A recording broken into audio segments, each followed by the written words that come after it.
Chapter 1: The Sepulchre of Ice. The sea was a churning slurry of gray water and fractured ice. It slapped against the hull of the Venture with the rhythmic, indifferent persistence of a gravedigger tamping down earth. On the bridge, Jonas Valberg stood with his feet planted wide, his body a practiced gyroscope against the vessel's pitch and roll. His gaze was fixed on the shape that had resolved from the endless white haze an hour ago. It was a ghost ship, a steel phantom locked in the jaws of the ice pack, the Tumnus, a name from a children's book given to a 300-foot behemoth of Russian steel, a nuclear-powered icebreaker that had vanished from all satellite and radio contact 2 years prior.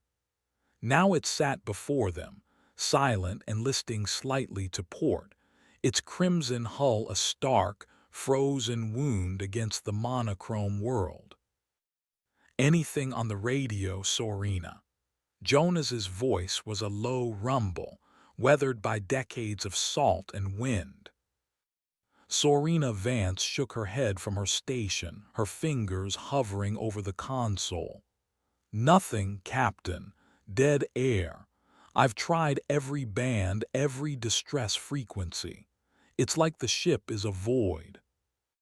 "It's a tomb," Declan O'Malley muttered from behind them. He leaned against the bulkhead, his thick arms crossed over his chest. His usual bravado was a thin veneer over a visible layer of unease. "Thing, been sitting here for 2 winters. The crew are popsicles." "We don't assume anything, Deck," Jonas countered without turning. "We board, we assess, we secure the asset. That's the job." Myra Calloway, the Venture's chief engineer, stepped onto the bridge, wiping grease from her hands with a red rag. Her eyes, sharp and analytical, were already dissecting the distant vessel. "She's not sitting on the pack. She's caught in it. Looks like the pack compressed and lifted her stern. The screws are almost clear of the water line, if the reactor containment is compromised." "It won't be," Jonas said, a statement of hope more than fact. "That hull is designed to withstand a direct torpedo strike. The ice can squeeze it, but it won't crack it open." He raised a pair of heavy binoculars, the rubber cold against his brow. The Tumnus swam into focus.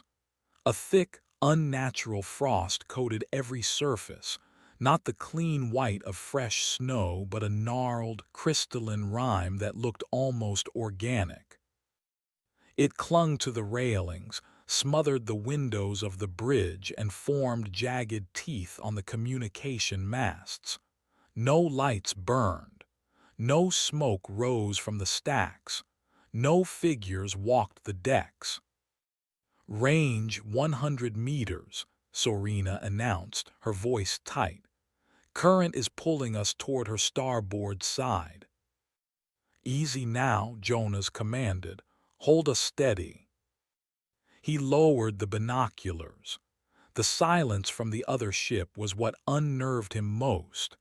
A vessel of that size was never quiet. Even decommissioned, there should be the groan of stressed metal, the whistle of wind through rigging. But the Tumnus seemed to absorb sound, projecting an aura of profound stillness that was deeply wrong. Kenji Tanaka, the mission's medic and scientific advisor, appeared at Myra's side, his own binoculars raised. "Extraordinary. The ice formation on the superstructure is inconsistent with standard atmospheric frosting. See the crystalline structure.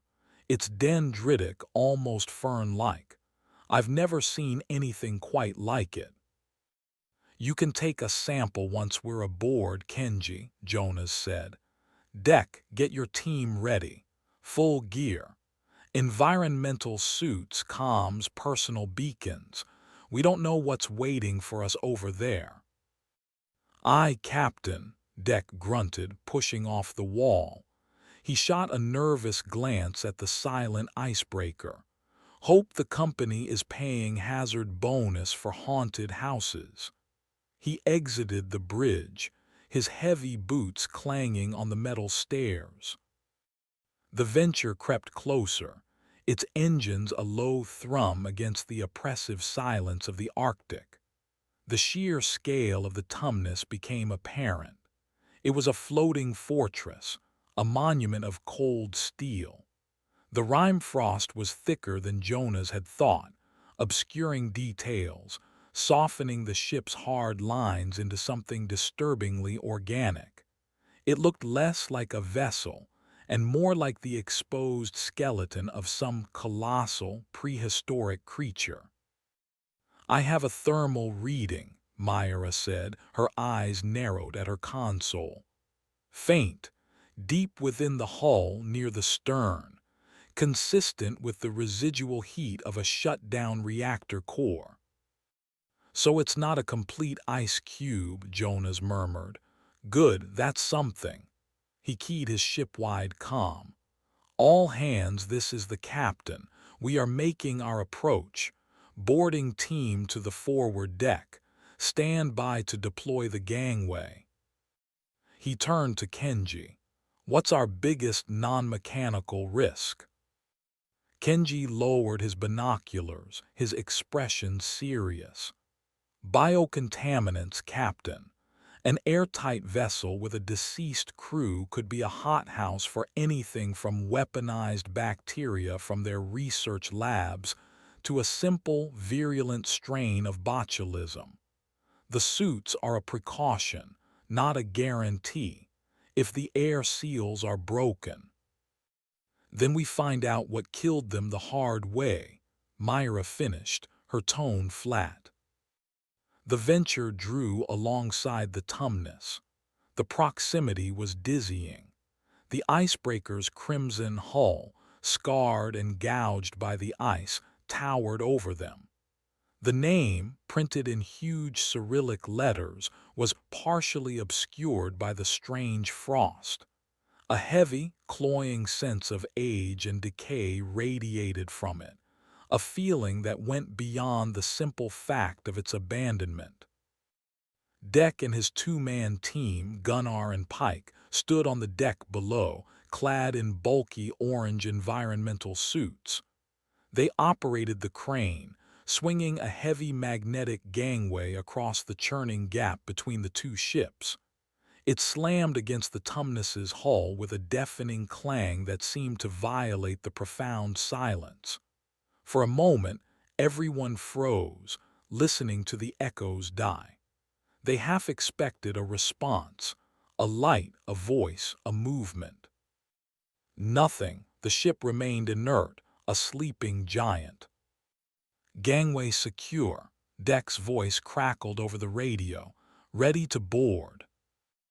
Jonas took a deep breath, the cold air stinging his lungs.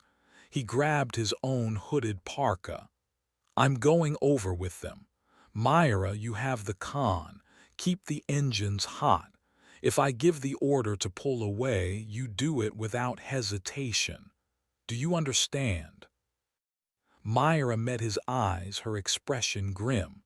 "Understood, Jonas. Don't be a hero." He nodded, a tight, curt motion. He pulled the parka's hood over his head and descended to the deck.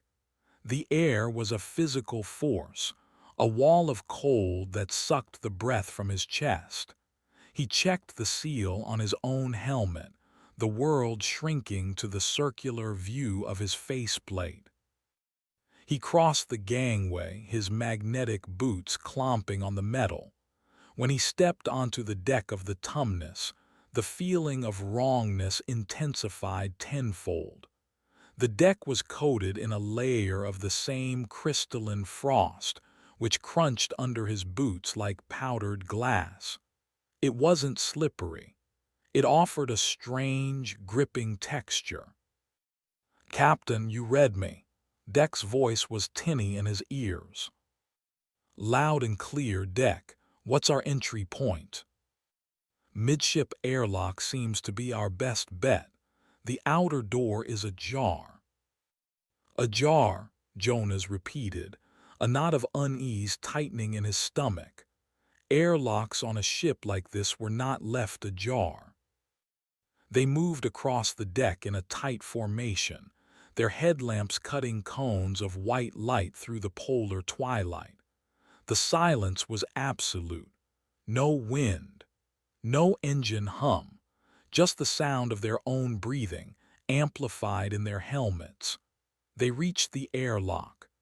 The heavy steel door was wedged open by a thick growth of the same bizarre frost that covered the rest of the ship, as if it had bloomed from the inside out and forced the mechanism. "Gunnar, get the spreader," Deck ordered. Gunnar, a broad-shouldered Norwegian, hefted a hydraulic tool. As he prepared to force the door, Jonas put a hand on his arm. "Wait." Jonas pointed his light at the gap.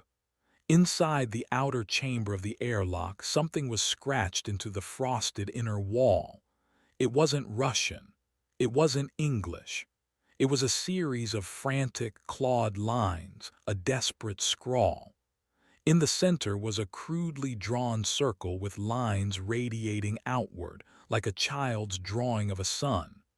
But below it, scratched with what must have been a dying person's final effort, were 3 words in English. "It is not a sound. It is a voice." "What the hell is that?" Pike whispered over the comm. Jonas stared at the message, a chill colder than the Arctic air seeping into his bones.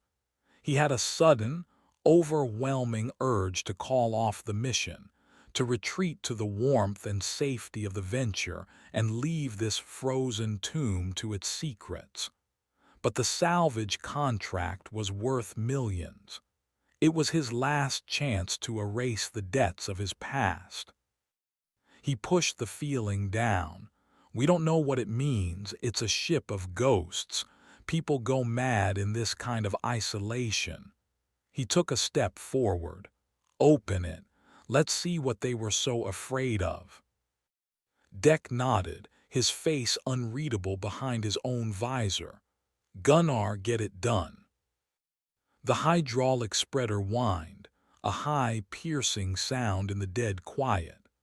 The thick frost shattered like porcelain, and with a final, groaning screech of tortured metal, the outer airlock door gave way. A puff of stale, impossibly cold air washed over them, carrying a faint, antiseptic scent like a long-abandoned hospital. Beyond the door lay a corridor plunged into absolute darkness. Their headlamps could not pierce its depths. It was a throat, waiting to swallow them whole. Jonas keyed his comm, his voice steady despite the tremor in his hands. "Myra, this is Valberg. We are in." Chapter 2. A Gallery of Statues. The interior of the Tumnus was a realm of perfect, undisturbed preservation. The emergency lights were dead, leaving the corridors in a blackness so complete it felt solid. The only illumination came from the powerful beams mounted on their helmets, cutting sharp-edged cones through the darkness and revealing a world frozen in mid-motion. They moved slowly, a 4-man unit of light and sound in an ocean of silence. The air was still and frigid, the temperature well below freezing. Their breath plumed inside their helmets. Every surface was coated in a thin, sparkling layer of the same dendritic frost they had seen outside. It grew in delicate, fern-like patterns on the bulkheads, over instrument panels, and across the ceilings, muffling their footsteps and absorbing the echoes of their movements.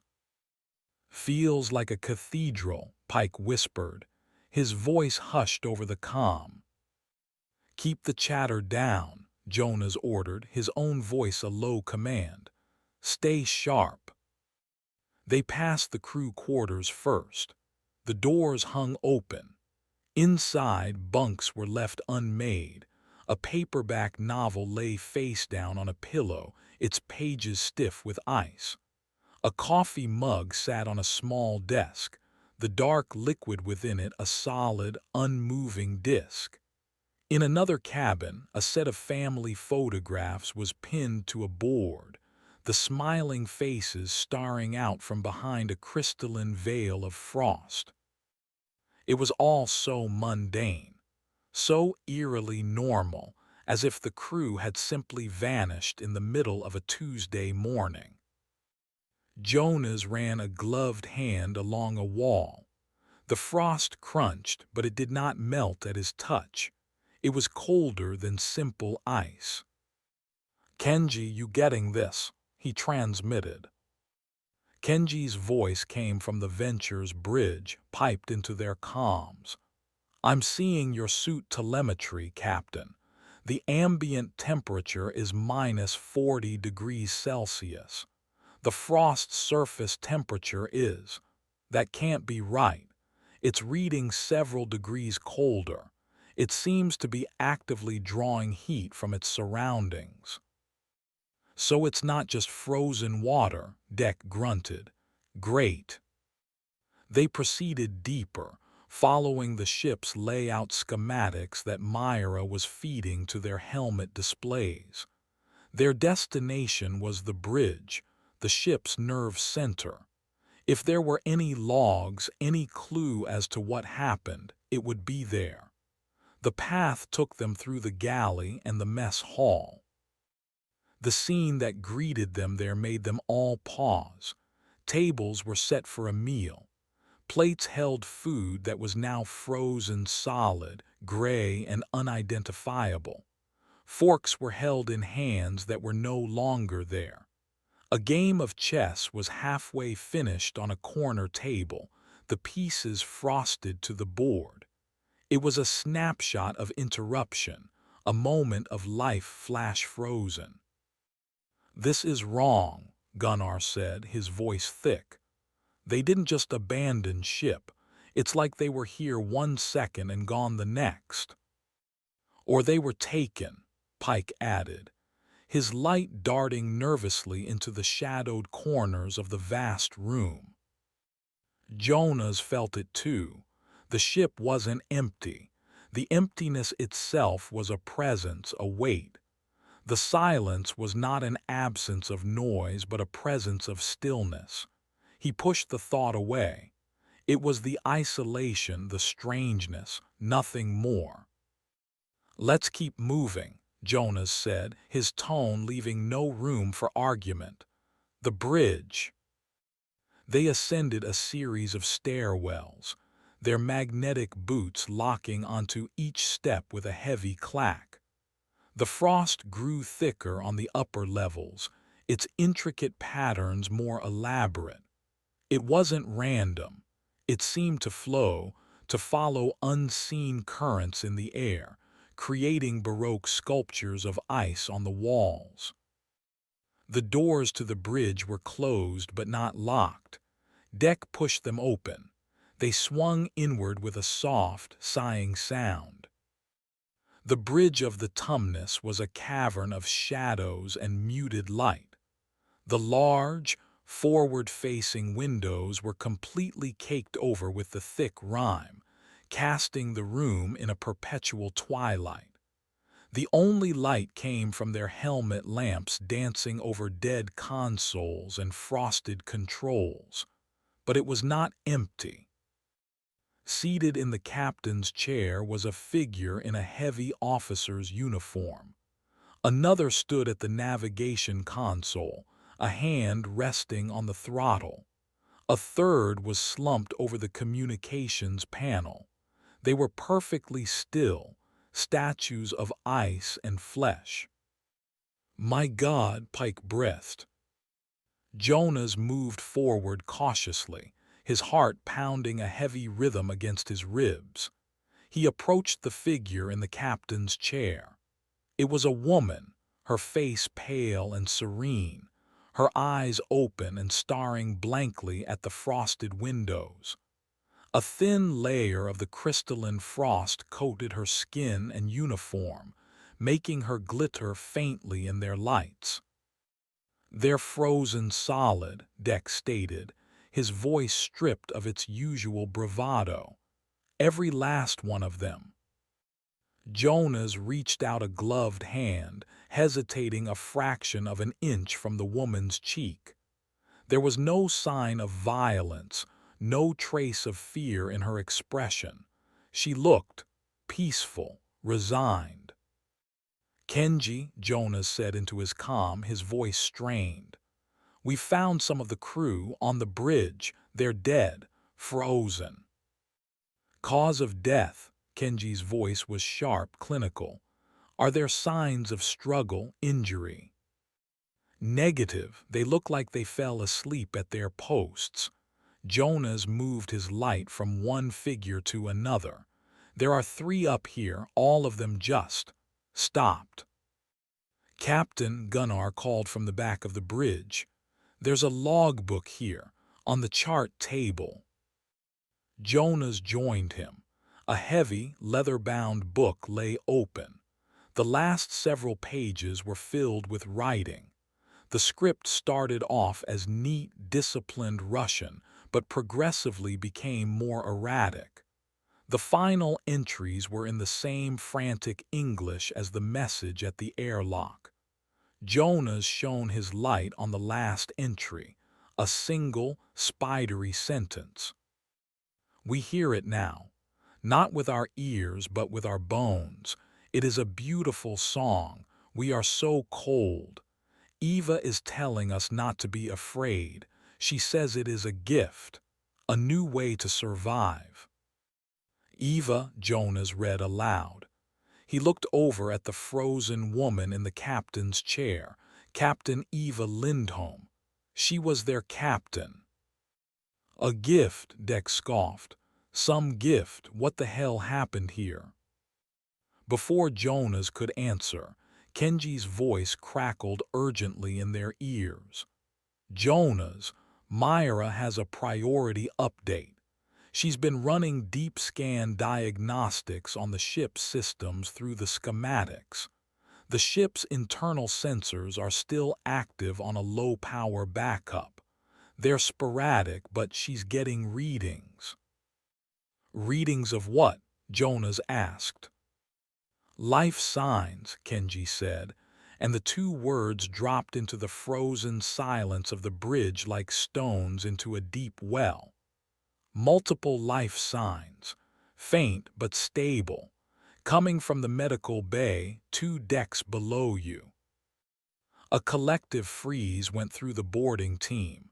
Deck instinctively raised the pulse rifle he carried. Pike and Gunnar drew closer together. They were not alone. "How?" Deck demanded. "Everyone we've seen is a block of ice." "The readings are consistent with subjects in a state of extreme metabolic depression," Kenji explained, his voice quick and precise. "Like deep hibernation. Not dead. Jonas, the medical bay is equipped with experimental cryostasis pods. It's possible some of the crew made it to them." Hope, sharp and sudden, pierced the dread. "Survivors, there could be survivors, answers." "We're heading there now," Jonas announced. "Myra, guide us in." The schematics on their HUDs highlighted a route. They left the silent audience on the bridge and descended back into the ship's frozen guts. The atmosphere had changed. The silence no longer felt empty. It felt watchful. Every shadow seemed deeper, every corner a potential threat. The medical bay was sealed by a heavy, pressure-locked door. A single green light glowed faintly on the control panel, indicating power. "It has its own power source," Deck observed. "Must have kicked in when the main reactor went down." Jonas worked the controls. With a hiss of hydraulics, the door slid open. The room inside was pristine, sterile, and bathed in a soft, blue emergency light. Along one wall stood a row of 10 sleek, coffin-like pods made of gleaming metal and thick glass. The frost had not penetrated this room.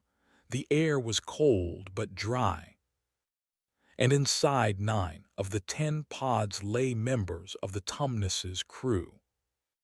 They were not frozen like the bodies on the bridge. They were pale, their chests unmoving, but their skin looked pliable, their features relaxed in peaceful slumber. Wires and tubes connected them to the pod's machinery. Vitals were displayed on small screens above each occupant's head, heart rate 1 beat per minute, body temperature just above freezing, brain activity a low, steady hum. "They're alive," Jonas breathed, a wave of disbelief washing over him. "This is incredible," Kenji said over the comm, his scientific curiosity overriding everything else. "This technology is decades ahead of anything publicly known. They're perfectly preserved." 9 of them, Deck counted, his light playing over the faces in the pods. Men and women, young and old. "Wait," Pike said, pointing. "What about that one?" The 10th pod at the far end of the row was empty. Its lid was open, and the emergency release lever was pulled. The wires and tubes inside were disconnected, hanging limply. A thin, damp trail led from the pod and vanished into the darkness of the corridor outside. One of them woke up. Gunnar stated the obvious, his voice a low tremor. Jonas felt the cold knot in his stomach return, tighter than ever. They were not alone, and one of the survivors was walking the frozen halls of this dead ship. The question was, for how long? His eyes fell on a nameplate on one of the occupied pods. Olena Timoshenko, a young woman, a junior geologist according to the manifest. Her face was serene. "Kenji," Jonas said, a sudden, reckless idea forming. "If we could get one of these pods back to the Venture, could you revive them?" There was a pause. "Theoretically, yes. A controlled thaw is critical. It would be extremely risky. We have no idea what their physiological state is." "We need answers," Jonas insisted, "and they're the only ones who have them." He looked at the peaceful face of the sleeping woman. It was a risk, a huge risk, but leaving them here was a death sentence. He made a decision that would seal all their fates. "Deck Pike, we're taking one with us. Prep the geologist's pod for transport. We're bringing a survivor home." Chapter 3: The Unfolding. Moving the cryopod was a monumental effort. It was heavier than it looked, a dense piece of advanced technology. Deck and his team, sweating inside their suits despite the glacial temperature, used a cargo sled to drag it through the frosted corridors of the Tumnus. The journey back to the airlock was fraught with a new tension. The empty pod, the trail leading away from it, had transformed the ship from a mysterious tomb into an active hunting ground. Every scrape of the sled on the deck, every groan of the ship's old frame, sounded like footsteps somewhere in the oppressive darkness. Back on the Venture, the pod was met with a mixture of clinical excitement and deep-seated apprehension. Kenji Tanaka was in his element, his initial fear replaced by a scientist's obsessive focus. He and Myra worked for hours, carefully interfacing the pod's alien systems with the venture's power supply. The medbay, normally a small, tidy space, became a nest of cables and monitors. Jonas watched from the doorway, the captain's burden settling heavily on his shoulders. He had made a choice, and now he had to live with its consequences. He could feel the mood of his crew shifting. The promise of a massive salvage reward was being overshadowed by the chilling mystery of the derelict icebreaker. "We're ready, Captain," Kenji finally announced, pushing his glasses up his nose. His face was pale with fatigue, but his eyes were bright. "The pod's internal diagnostics are stable. The subject, Olena Tymoshenko, is in a state of suspended animation, but she is physically healthy. No cellular degradation. It's a medical miracle." "What are the risks of revival?" Jonas asked, his voice low. "Extreme, systemic shock, neurological damage, cardiac arrest. The pod is designed for a gradual 72-hour thaw. We don't have that kind of time, not if we want to question her. I can accelerate the process, but I'll be flying blind." "Do it," Jonas ordered. "Be careful." The process began. Kenji initiated the revival sequence and the cryopod hummed to life. The temperature inside began to rise, slowly at first, then with increasing speed.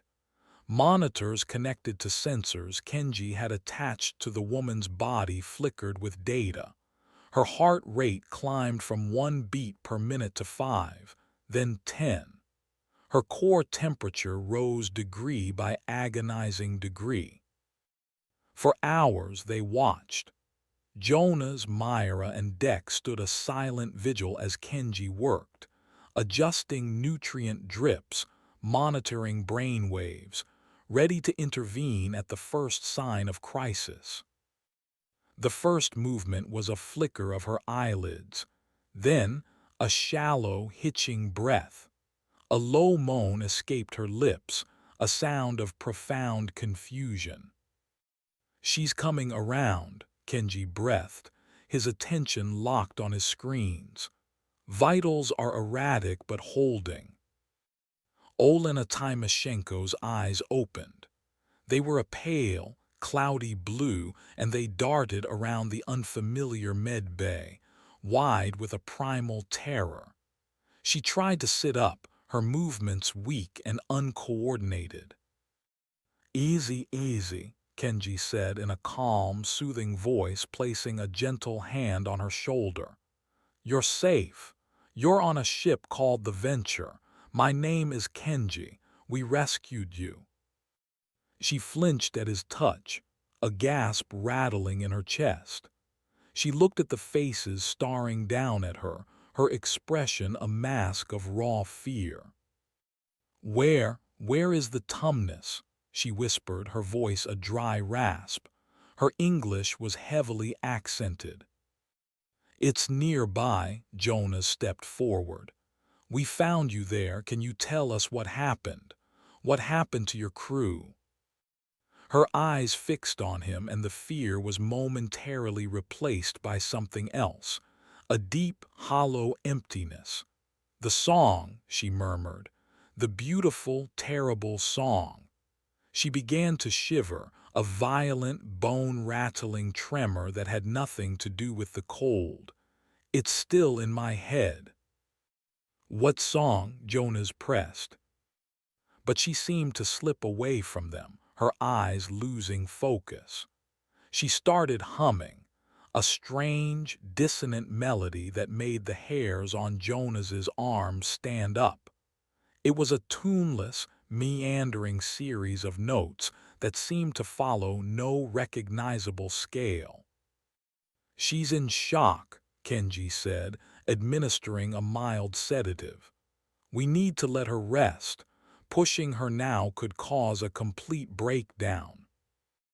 Olena's eyes fluttered closed, her humming fading into soft, sleeping breaths. The immediate crisis was over, but the atmosphere in the med bay was thick with unanswered questions.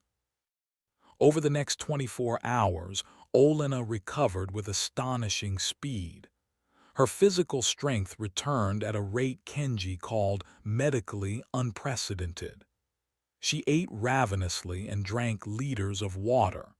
She was quiet, watchful, and answered their questions in short, simple sentences. She claimed to remember very little after the ship became trapped in the ice. She spoke of a growing sense of despair among the crew, of strange noises from beneath the hull, and of Captain Lindholm becoming increasingly withdrawn and obsessive. Her memories ended with her entering the cryopod, an act she described as a desperate leap of faith. She never mentioned the logbook entry, the gift, or the voice.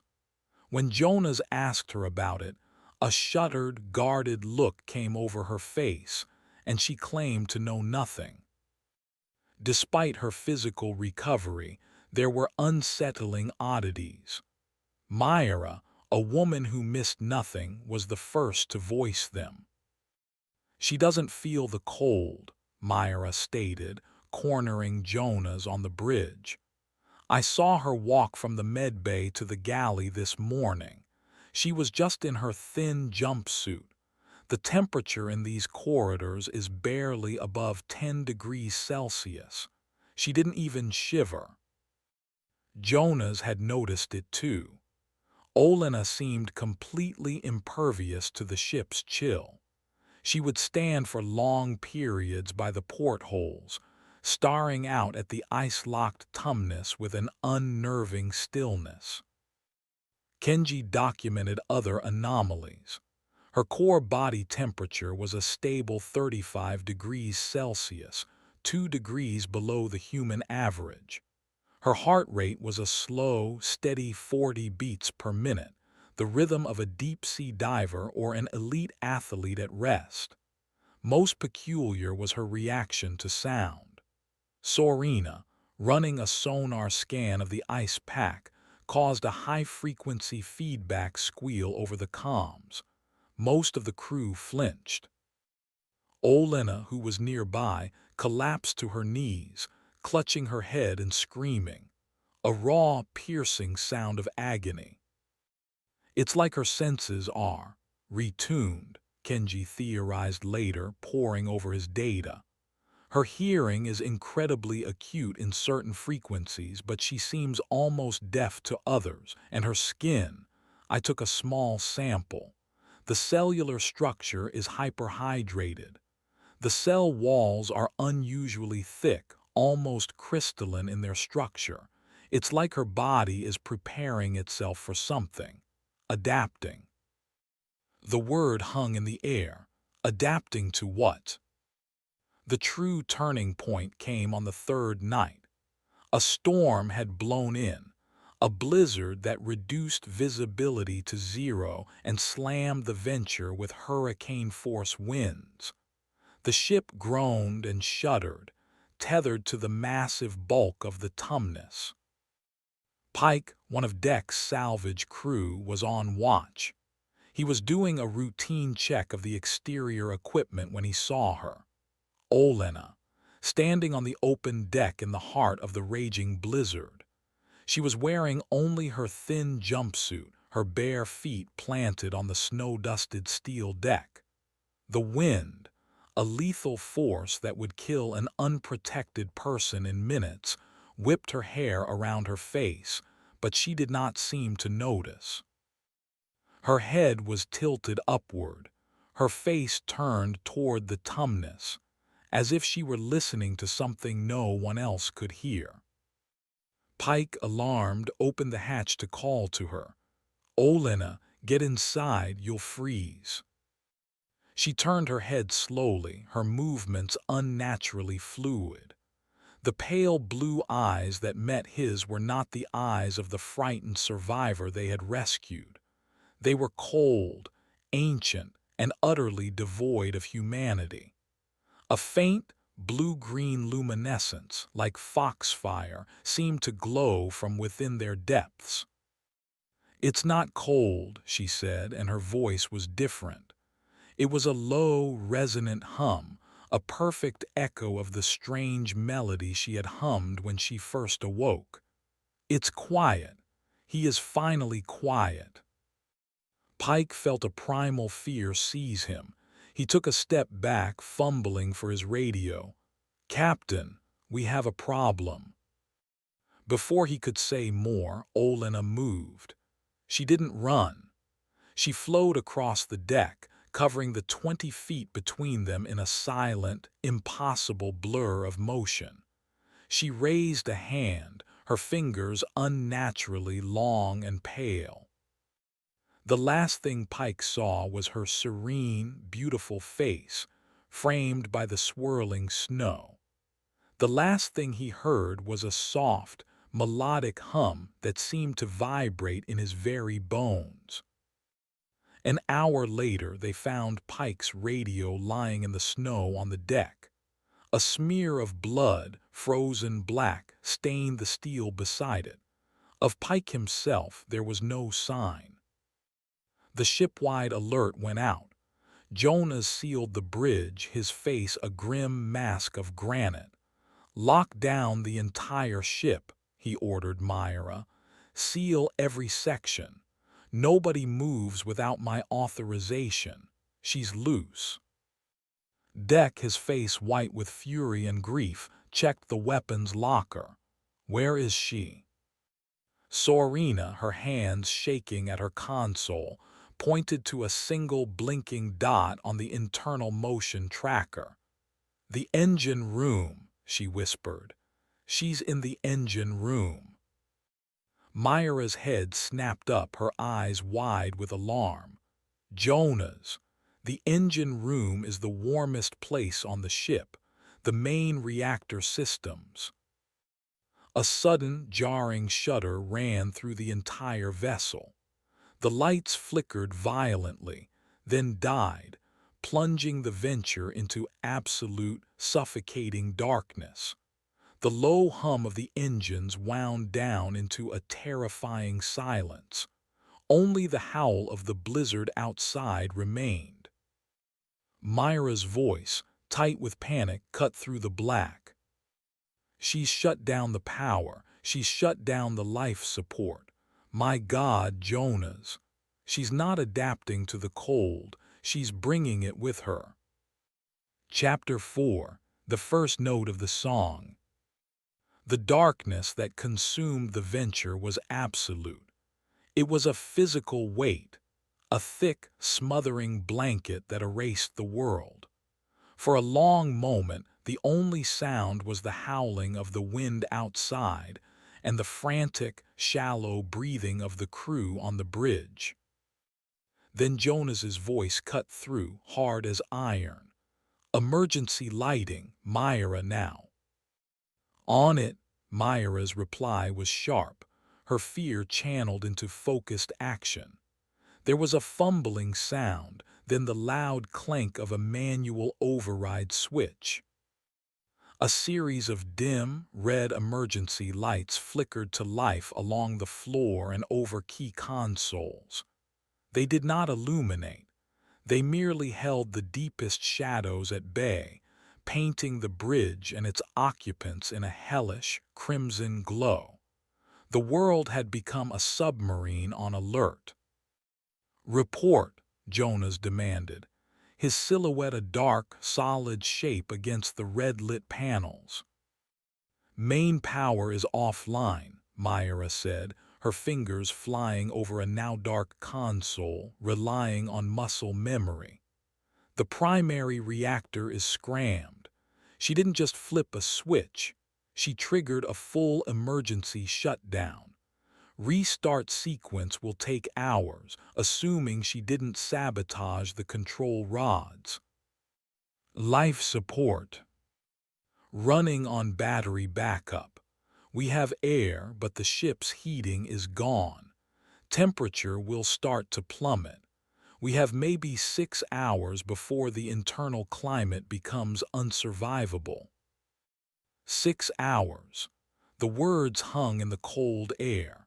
They were on a dying ship, tethered to a dead one, with a monster of their own creation hunting them in the dark. Where is she? Deck's voice was a low growl from the corner of the bridge. He held a pulse rifle, its tactical light off to preserve power and his own night vision. Sorina was bent over the motion tracker, which was still running on the battery. Signals gone. When the main power went out, it took most of the internal sensors with it. She could be anywhere. She killed Pike, Gunnar, Deck's remaining team member said, his voice hollow. Just took him. We don't have time for grief, Jonas snapped, the words harsher than he intended. He swept his gaze over the small group on the bridge. Fear was a tangible thing in the room, a scent like ozone and cold sweat. He had to contain it, control it. Deck, Gunnar, you're with me. We're going to engineering. We need to see what she did if Myra can reverse it from there. Kenji, you stay with Myra and Sorina. Lock this bridge down. Nothing gets in or out. Use the comms sparingly. Radio silence unless it is critical. What are we supposed to do if she comes here? Sorina asked, her voice trembling. Deck racked the charging handle of his rifle, the sound brutally loud in the quiet. Aim for the head. Jonas grabbed a heavy, battery-powered lantern and a sidearm from the weapons locker. The ship was already noticeably colder. A thin film of condensation was beginning to form on the metal surfaces. His own breath misted in the red light. They unsealed the bridge door and stepped into the main corridor. The darkness was profound. The narrow beams of their lights, one from Jonas's lantern and two from their weapon-mounted torches, seemed pathetically small, swallowed by the oppressive black. Every corridor looked the same. Every shadow could be hiding something. The ship was no longer a familiar place. It was a tomb, and they were the ones being buried alive. The silence was absolute, broken only by their own footsteps and the distant, ceaseless scream of the blizzard. What is she? Gunnar whispered as they descended a stairwell, his light darting from side to side. Something that shouldn't exist, Jonas replied, his eyes scanning the path ahead. He remembered the calm, empty look in Olena's eyes, the impossible speed. She was not human anymore. She was something else, something adapted to this unforgiving place. The temperature dropped with every deck they descended. They could see their breath clearly now, thick white plumes in the beam of their lights. The frost, the same strange, dendritic frost from the Tumnus, was beginning to form on the walls of the Venture. It started in the corners, in the joints between wall plates, tiny, sparkling crystals that grew even as they watched. Captain, Deck said, his voice low and urgent. Look. He pointed his light at the floor. A trail of the delicate frost crystals lay on the deck plating, leading away from the engine room and down the corridor ahead. But it wasn't a trail of footprints. It was two thin, parallel lines, as if something had been dragged. Pike, Gunnar choked out. The trail led them to the ship's small science lab. The door was ajar. Jonas pushed it open slowly, his pistol raised. The room was a wreck. Equipment was overturned. Glass crunched under their boots. And in the center of the room, Pike's body lay on a lab table. He was not mutilated or savaged. He was changed. His skin was unnaturally pale, almost translucent. A network of fine, blue veins was visible beneath the surface, pulsing with a faint, internal blue-green light. His mouth was open in a silent scream, and the dendritic frost was growing from the inside, coating his teeth and tongue in a delicate, crystalline shell. What did she do to him? Gunnar stammered, taking a step back in horror. Jonas moved closer, his lantern beam illuminating the gruesome scene. He saw a series of deep, precise incisions on Pike's arms and chest, made with surgical skill. Tubing from the lab equipment had been connected to his veins. A large beaker nearby was filled with a dark, viscous liquid, Pike's blood. A comm unit on the table crackled to life, making all three of them jump. It was Kenji's voice, hushed and terrified. "Jonas, get out of there. I've been reviewing my data on Olena. The cellular changes, the hyperhydration, the crystalline structure. It's not an adaptation. It's a terraforming process. She's not just surviving the cold, her body is actively creating it. She's a biological cold engine." As he spoke, the temperature in the lab dropped precipitously. The frost on the walls grew visibly thicker, crawling across the ceiling. The light from Jonas's lantern began to flicker as the battery struggled against the intense chill. "She's seeding," Kenji's voice continued, strained with dawning horror. "She's using Pike's biomass as a catalyst to introduce the change to our ship's environment. Jonas, the frost. It's her." A soft, melodic humming began to emanate from the corridor outside the lab. It was the same tuneless, alien melody Olena had hummed in the med bay.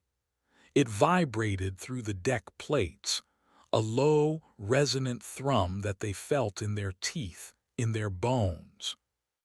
"She's here," Deck hissed, raising his rifle. The humming grew louder. A figure appeared in the doorway, silhouetted against the darkness of the hall. It was Olena. Her form was bathed in a soft, internal luminescence, the same corpse light they had seen in Pike's veins. Her eyes were glowing discs of pale blue light. She was no longer shivering. She was serene, calm, a goddess of the encroaching frost. "You should not have woken us," she said, her voice a chorus of humming tones. The song was so peaceful. Deck didn't hesitate. He opened fire. The pulse rifle roared, spitting a stream of caseless ammunition. The round slammed into Olena, staggering her backward. But there was no blood. The impacts left dark, starburst-shaped cracks on her skin, as if she were made of porcelain or ice. The cracks began to heal instantly, the pale skin flowing like liquid to seal the wounds. She tilted her head, a gesture of mild curiosity. "Your warmth is so loud, so chaotic it hurts." She glided forward. Gunnar screamed and fired his own weapon, a wild, panicked burst that stitched holes in the bulkhead behind her. Olena's hand shot out impossibly fast. She caught Gunnar by the throat, lifting his heavy body off the ground with one arm. The frost spread from her fingers, instantly covering his helmet visor in a thick, opaque layer. His screams were cut short as the ice crawled down his throat. His struggles ceased. Jonas fired his pistol, aiming for her head. The shots went wide as Olena spun, using Gunnar's body as a shield. She tossed the frozen corpse aside with casual strength.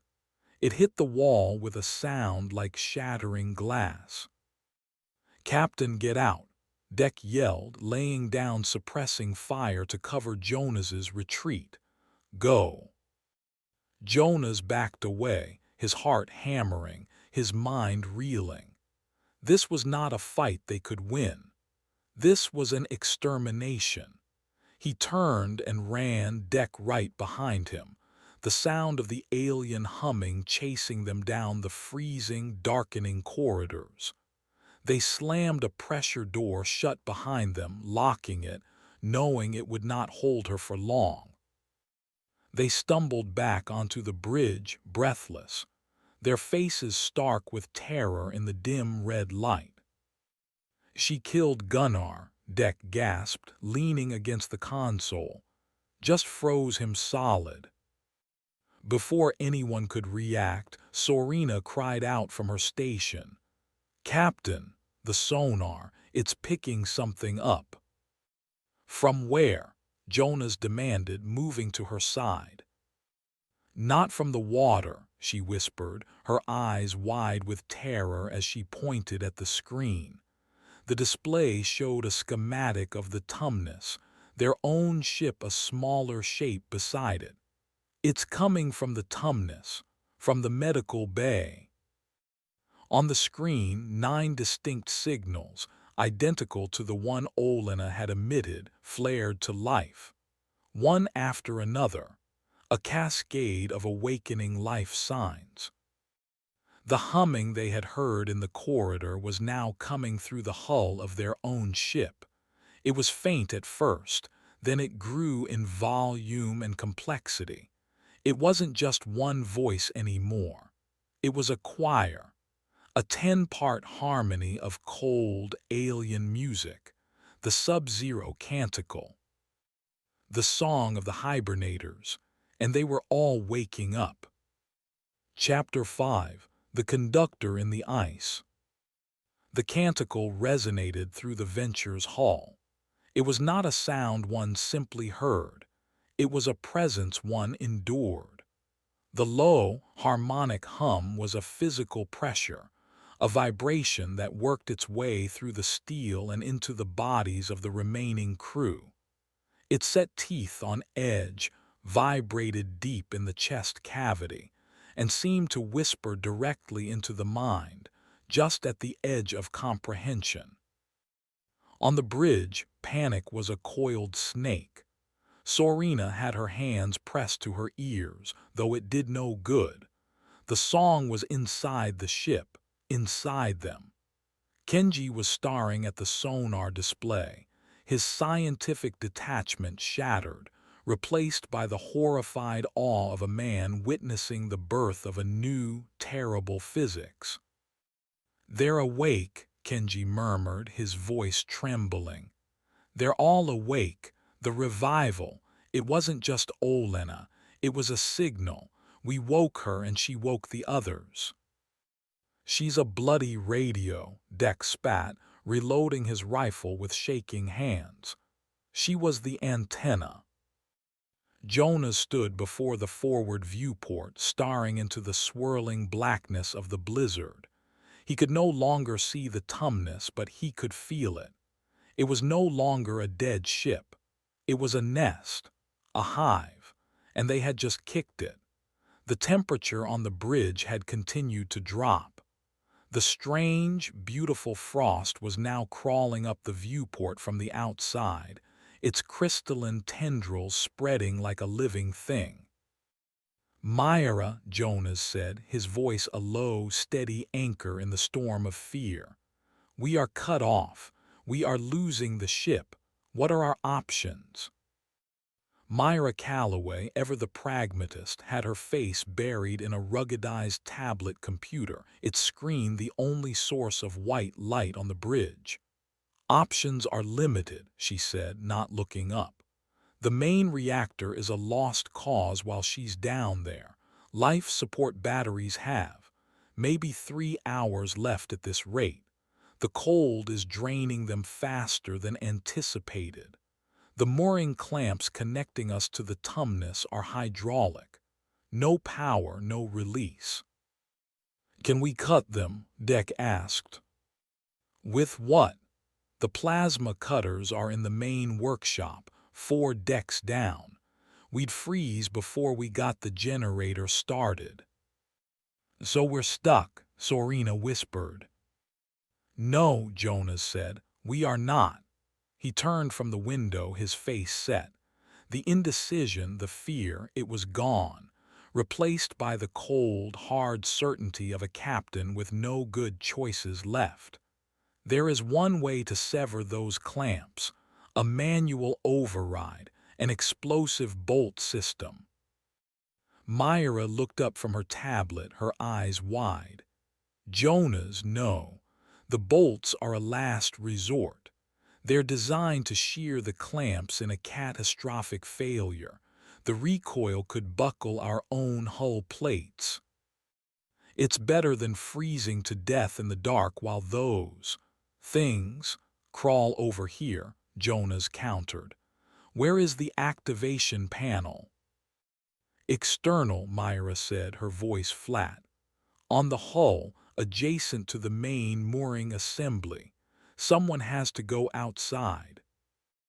Outside, into the raging, sub-zero blizzard, into the heart of the song.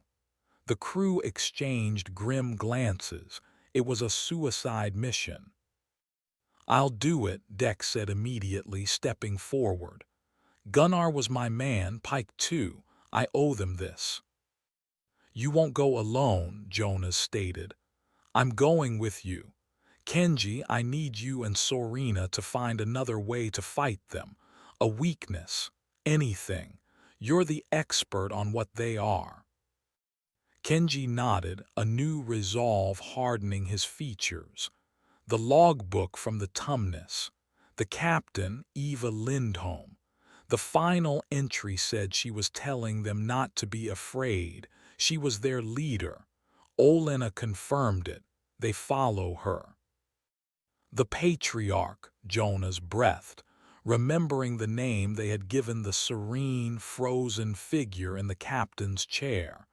Except she wasn't frozen anymore. She was awake, and she was conducting this choir. What are you thinking, Captain? Myra asked. If we cut the head off the snake, Jonas began. You want to go back over there? Deck asked, incredulous. To that floating morgue. It's the only play we have, Jonas insisted. Deck and I go for the bolts. Myra, you figure out how to get us a spark of power, anything to get us moving the second we're free. Kenji, Sorina, you get into their comms, their logs, whatever you can. Find out about Lindholm. Find a way to stop her. It was a desperate, insane plan, but it was a plan. It gave them purpose beyond simply waiting for death. As they prepared, a new sound began. A rhythmic, heavy thump, thump, thump, against the outer hull. Sorina pointed a trembling finger at a proximity sensor. Something's outside, on the hull. Deck ran to a side porthole, wiping away the internal condensation. He peered out, then recoiled as if struck. It's Olena, she's climbing the hull, she's coming for the bridge. The rhythmic thumping grew louder, closer. It was right outside the viewport now. A shape materialized through the thick, crawling frost on the glass. A pale face, its eyes glowing with soft blue light. Olena pressed her face to the glass, a faint smile on her lips. She raised a hand and tapped a long, pale finger on the reinforced window. Tap, tap, tap. The glass did not break. Instead, a network of frost crystals erupted from the point of contact, spreading across the viewport with unnatural speed. The glass groaned under the sudden, intense thermal stress. She's going to break through, Myra yelled. Deck, buy us time, Jonas ordered. Deck needed no encouragement. He raised his rifle and fired directly into the face at the window. The armored glass spiderwebbed but held. Olena's face vanished, but the thumping sound continued, now moving along the top of the bridge. She was on the roof. "Let's move," Jonas yelled, grabbing an environmental suit. He and Deck began to suit up, a frantic, clumsy process in the cramped, red-lit space. The survival of the venture rested on them getting outside and blowing the clamps. While they sealed their helmets, Kenji was frantically working at Sorina's station, bypassing the main systems to access the Tumnus's unsecured low-power comms network.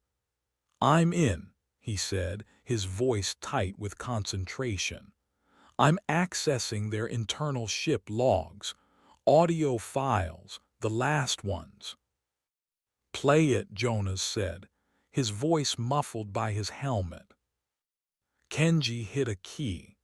A woman's voice filled the bridge, calm and authoritative, speaking in accented English over the faint sound of the canticle. It was the voice of Captain Eva Lindholm. The final log. "The transition is almost complete," the recorded voice said, serene and clear. "The cold is not an enemy. It is a purifier. It stills the noise of the flesh. It allows you to hear the true voice of the world, the song from the deep. Some of my crew were afraid. They called it death. I told them it was simply a change of key, a new harmony." A loud metallic screech from the roof of the bridge made everyone flinch. Olena was trying to tear her way in. Olena was the first to understand, the voice continued, a hint of pride in its tone. "She has the purest voice. She will be the first to sing the song to a new choir. She will bring them into the fold." There was a pause. "A new vessel has arrived. So much warmth, so much noise. They will make a fine chorus." The log ended. A chilling silence fell on the bridge, broken only by the screeching of tortured metal from above. "Jonas," Kenji said, his voice a horrified whisper. "We're not the rescuers. We're not the victims. We're the recruitment drive." Before Jonas could respond, a new alert blared from the sonar station. Sorina stared at her screen, her face ashen. "Captain," she stammered, "multiple contacts exiting the Tumnus. They're crossing the ice." On the screen, 9 signals were moving from the larger ship toward the smaller one. The rest of the hibernators were coming, and in the center of their formation, one signal glowed brighter than all the others. A signal that emanated from the bridge of the dead icebreaker, the Patriarch. The conductor was leading her orchestra. Jonas and Deck sealed their helmets and grabbed their tools. They looked at each other, a silent, grim understanding passing between them. "For Pike and Gunnar," Deck said over their private comm channel. "For all of us," Jonas replied. He slammed the release on the bridge's outer airlock. "Let's go give them some fireworks." They stepped out into the screaming, frozen hell of the blizzard, the song of the approaching hibernators ringing in their ears. Chapter 6: The Bolt and the Beast. The world outside the airlock was a vortex of white noise and violence. The blizzard screamed, a physical assault of wind and ice particles that scoured the exterior of the venture. Visibility was a joke, a churning chaos of snow that reduced the powerful beams of their helmet lamps to faint, hazy globes. Jonas planted his magnetic boots on the deck, his entire body straining against a wind that threatened to peel him from the ship and cast him into the polar night. The canticle was stronger out here, a pervasive, bone-deep thrum that vibrated up from the deck plates and seemed to ride the very wind itself.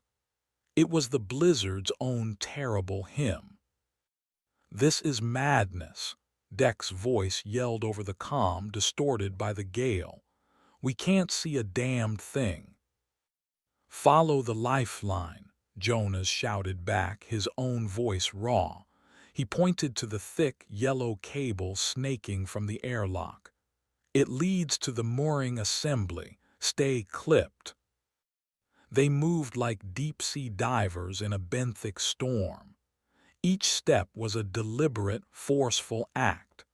The deck was treacherous, coated in a layer of the alien frost which the wind had sculpted into sharp, blade-like ridges. They were two small, fragile figures crawling on the back of a dying beast. The mooring assembly was a massive hydraulic clamp structure located midship, a metal fist clenched around a thick ring on the Tumnus's hull. The explosive bolt panel was set into the bulkhead a few meters away. As they drew closer, a shape resolved from the white maelstrom. "Lowliness." She stood beside the mooring clamp, eerily still in the face of the hurricane-force wind. The snow did not cling to her. It seemed to part around her body as if she were generating a field of her own. Her skin glowed with its soft, internal blue light, a cold beacon in the storm. She was watching them, her head tilted with an expression of placid curiosity. "She was waiting for us," Deck growled, raising his rifle. The weapon's targeting laser was a pathetic red pinprick, swallowed by the snow. "Distract her," Jonas commanded, his focus locked on the objective. "I need to get to that panel. Give me cover." "With pleasure." Deck opened fire. The rifle's report was a flat, dead sound, instantly devoured by the wind. The stream of rounds kicked up puffs of frost around Olena. She made no move to dodge. She simply absorbed the impacts, her body shuddering slightly, the dark, star-shaped cracks appearing and sealing on her pale skin. She took a step toward them, her movements fluid and unhurried. Jonas left Deck to his barrage and pushed toward the panel. The cold was astonishing, a palpable entity that leached warmth through the thick layers of his environmental suit. He reached the bulkhead and his heart sank. The panel's cover was sealed shut by a thick, tumorous growth of the crystalline frost. He drew a plasma torch from his belt, its hiss a welcome, angry sound against the storm. He began to burn away the ice. It was slow work. The frost resisted the heat, melting into a thick black slag that refroze almost instantly in the brutal cold. Behind him, the fight was escalating. Deck was falling back, his rifle firing in controlled bursts. Olena advanced, relentless, weathering the storm of bullets. She was faster out here, more powerful. She lunged, not a clumsy human motion but a predatory pounce. Deck sidestepped, bringing the butt of his rifle around in a heavy arc that would have broken a human jaw. It connected with the side of Olena's head with a sickening crack, like striking a block of frozen marble. She was thrown sideways, but she did not fall. She recovered her footing instantly, her head snapping back into place. A network of fine, dark lines spread across her cheek from the point of impact. She touched the spot with her long fingers, her expression shifting from curiosity to something colder. Annoyance. "You are so loud," her voice echoed in their comms. not as a radio transmission but as a direct telepathic whisper. It was a chilling, intimate violation. Jonas burned through the last of the ice and wrenched the panel cover open. Inside, a series of levers and a covered keypad were coated in a thin, delicate layer of ice. He began to chip it away with the butt of the torch, his gloved fingers clumsy and slow. He could hear Deck's grunts of exertion and the strange, resonant impacts as the hibernator's attacks landed.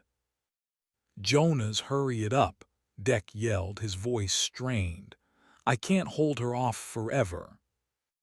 Olenna swiped a hand, her fingers extended like claws. Deck parried with his rifle, but the force of the blow ripped the weapon from his grasp, sending it spinning into the white void. He was disarmed.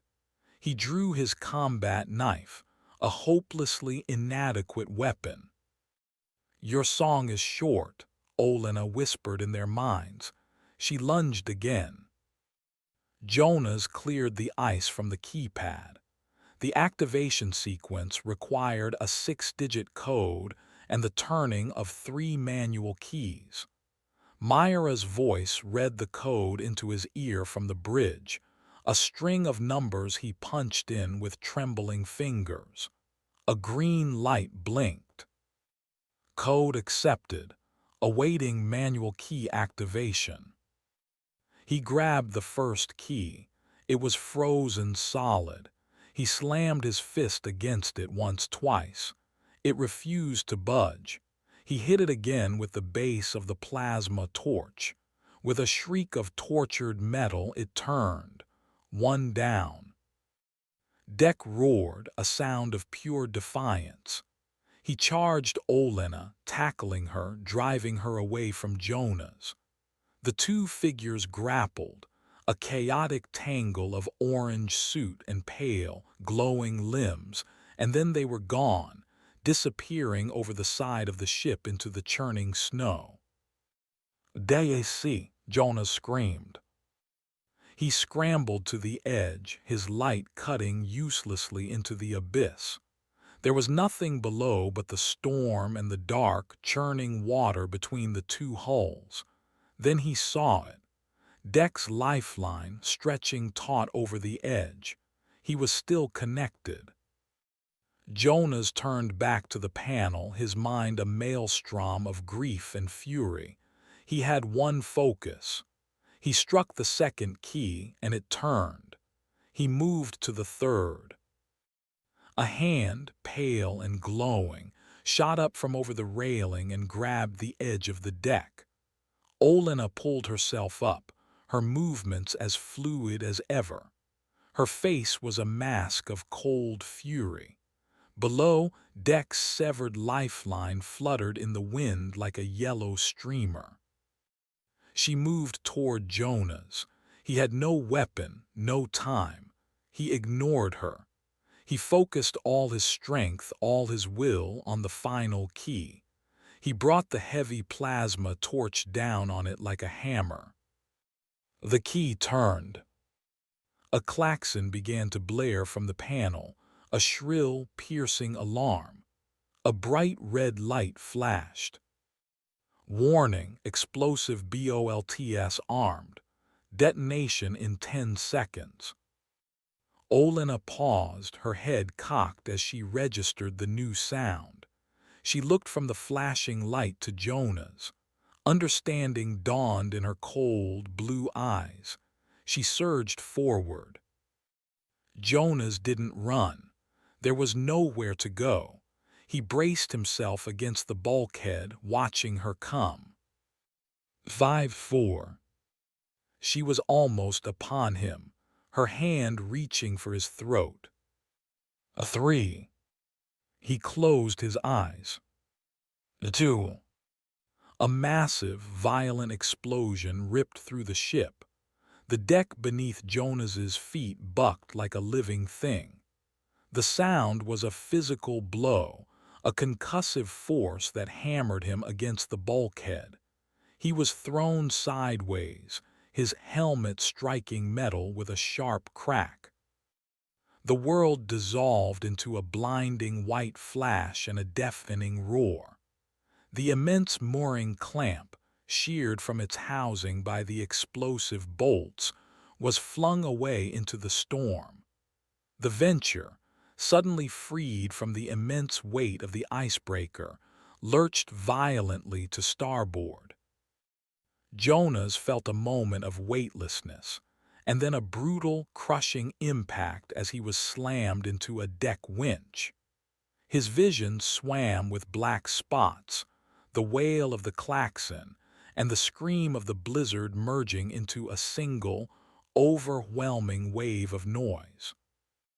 His last coherent thought before darkness took him was of the ship. They were free, but they were adrift, powerless in the heart of the storm, and the monsters were already crossing the ice. Chapter 7. The Cacophony of Whispers. The bridge of the Venture was a study in controlled chaos. The explosion had thrown everyone to the deck. Myra was the first to recover, pulling herself up by the edge of a console, her face a mask of grim determination. "We're free," she shouted over the lingering thunder of the blast. "But we're adrift. The storm is pushing us south, away from the Tumnus." "Jonah's deck," Sorina called into the comm, her voice tight with desperation. "Captain, do you read me?" The only reply was a burst of harsh static. The comm link was dead. Kenji helped Sorina to her feet. The loss of the captain and their best fighter was a palpable blow, sucking the air from the cramped space. They were 3 people on a dead ship, adrift in the worst storm on the planet. Above them, the rhythmic, metallic screeching had stopped. Olena was gone, either thrown from the roof by the explosion or recalled by her master. But the canticle remained, a low, persistent hum that seemed to mock their small victory. "They're still coming," Sorina whispered, her eyes fixed on the sonar display. The 9 contacts had not stopped. They were now on the ice pack, moving with an unnatural, coordinated speed, closing the distance to the drifting Venture. "Their movement it's like a search pattern. They're hunting us." "Let them come," Myra said, her voice dangerously quiet. She was back at her tablet, her fingers a blur. "This ship isn't a tomb yet." Her eyes had a fanatical gleam. The engineer was at war with the forces of entropy, and she would not be defeated. "What are you doing?" Kenji asked. "The main reactor is a bust," Myra explained without looking up. "But the Venture has a secondary system. Emergency power capacitors. They're designed to provide a single, massive jolt of energy to restart a stalled engine in a worst-case scenario. It's an electrical charge equivalent to a lightning strike." "You think you can restart the reactor?" Sorina asked, a flicker of hope in her voice. "No," Myra said. "I'm going to turn the entire ship into a weapon." She spun the tablet around. A complex schematic of the ship's electrical grid was on the screen. "I can bypass every safety relay, every circuit breaker, and channel the entire capacitor charge directly into the outer hull. It will electrify the skin of the ship for a fraction of a second. A massive, uncontrolled arc discharge." Kenji stared at the schematic, the horrifying brilliance of the plan dawning on him. "You want to electrocute them." "Their bodies are crystalline, hyperconductive," Myra stated. "Your own research, Kenji. A charge of this magnitude should shatter their cellular structure. It will turn them into statues of fractured ice. The feedback could fry every system on this ship. Permanently, Sorina warned. We'd be trading a quick death for a slow one. It's the only weapon we have, Myra shot back. It's a long shot. The capacitor needs to charge and I have to reroute the conduits manually. I need time. I'll get you that time, Kenji said, a new resolve in his voice. He turned back to his own console. The connection to the Tumnus's logs was still active. There's a weakness here. There has to be. While Myra descended into the guts of the ship to begin her dangerous work, Kenji and Sorina devoted themselves to the enemy's history. They sifted through the audio logs, personnel files, and scientific data left behind on the derelict icebreaker. They were not just listening to ghosts. They were performing an autopsy on a dead crew, looking for the disease that had killed them. They found the ship's psychological evaluations. Captain Eva Lindholm, profile, exceptional leader, brilliant strategist, highly resilient. But a footnote from the ship's doctor, Anil Sharma, caught Kenji's eye. It mentioned a pre-existing condition, a rare form of sensory synesthesia. Lindholm didn't just hear sounds, she saw them as complex patterns of color and light. That's it, Kenji breathed. Sorina, play the canticle recording, the one from Olena. Filter it through a visualizer. Sorina's fingers flew across her keyboard. A moment later, a swirling, intricate pattern filled a screen. It was not a random waveform. It was a complex geometric mandala of light, pulsing in time with the alien hum. It was beautiful, and it was clearly a language. The canticle isn't just a sound, Kenji realized. It's a signal, a broadcast, a data stream. Lindholm, with her condition, she wasn't just hearing it. She was seeing it. She could understand it in a way no one else could. He pulled up Eva's final, unsent reports to her superiors. They were filled with frantic, obsessive descriptions of the architecture of the sound. She wasn't succumbing to a monster. She believed she was making first contact. She thought the entity beneath the ice, the source of the broadcast, was God. She's not the Hive Queen, Kenji stated. She's the High Priestess, the conductor. She interprets the signal and relays the orders. If we can't kill the conductor, Sorina said, following his train of thought, maybe we can disrupt the orchestra. She isolated the bass frequency of the canticle. It was an incredibly low, resonant thrum. It's almost subsonic. What if we broadcast a counter-frequency, a high-energy noise, something to jam their signal? The ship's main speakers are dead, Kenji said, his face falling. But the emergency broadcast system isn't, Sorina countered. A grim smile touched her lips. The loud, obnoxious alarm that tells you to abandon ship, it runs on its own power circuit. It's designed to be heard over a collapsing engine room. It would be a cacophony, Kenji said. That's the idea, Sorina replied. She began to work, isolating the alarm frequency, preparing to weaponize noise itself.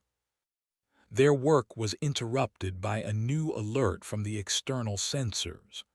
Red icons bloomed on the ship's schematic like a pox. "They're here," Sorina whispered.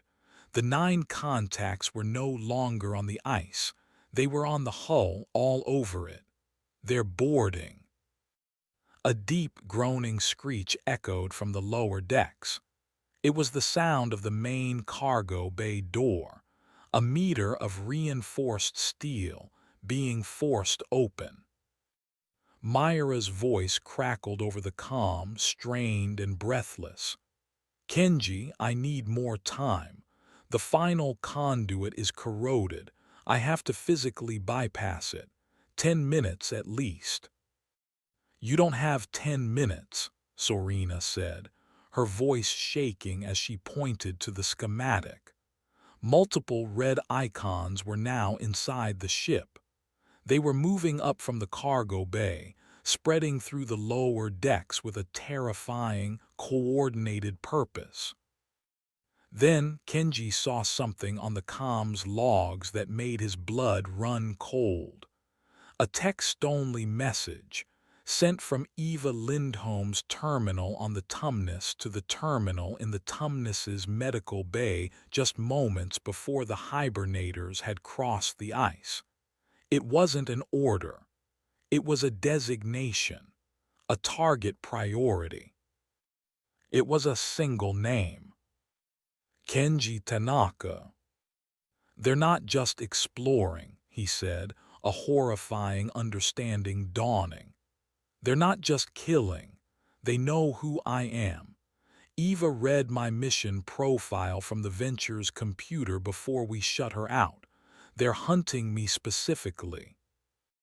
Why? Because he was the scientist, the one who could understand them, the one who posed the greatest threat. The humming of the canticle was louder now, seeming to come from the deck beneath their feet. A new sound joined it, a soft, rhythmic scraping, the sound of something sharp being dragged along the metal corridor just outside the bridge door. Sorina pointed to the motion sensor. A single, red icon blinked, meters from their position. The scraping stopped. A profound silence descended, more terrifying than the noise that preceded it. Then a soft, metallic tap on the bridge door. Tap, tap. It was not Olena. Olena was gone. This was someone new. Kenji looked at the schematic. There was a hibernator designated as the surgeon in the original crew manifest, Dr. Anil Sharma. His eyes darted to the live feed from the camera outside the bridge. The lens was frosted over, but a tall, slender shape was visible, standing patiently. It raised a hand, and Kenji saw that its fingers were elongated, needle-sharp blades of black, glassy ice. The surgeon tapped on the door again, a polite, insistent rhythm. He knew they were in there, and he had come for the doctor. Chapter 8. The Heart of the Hive. Jonas awoke to the screech of metal. His head throbbed, a deep, percussive ache that matched the groaning of the ship's wounded hull. His helmet's faceplate was cracked, a spiderweb of fractures obscuring his view. The blizzard was a muted howl, the canticle a dull, persistent bass note in his skull. He was alive. He pushed himself up, his muscles screaming in protest. He lay near a mangled deck winch, his body half covered in a drift of fresh snow. His suit's temperature warning was flashing a critical alert. A tear in his right leg was leaking precious heat into the Arctic gale. He had minutes before the cold became lethal. The Venture was adrift. The lights of the Tumnus were gone, swallowed by the storm. He was alone on the deck. Deck was gone.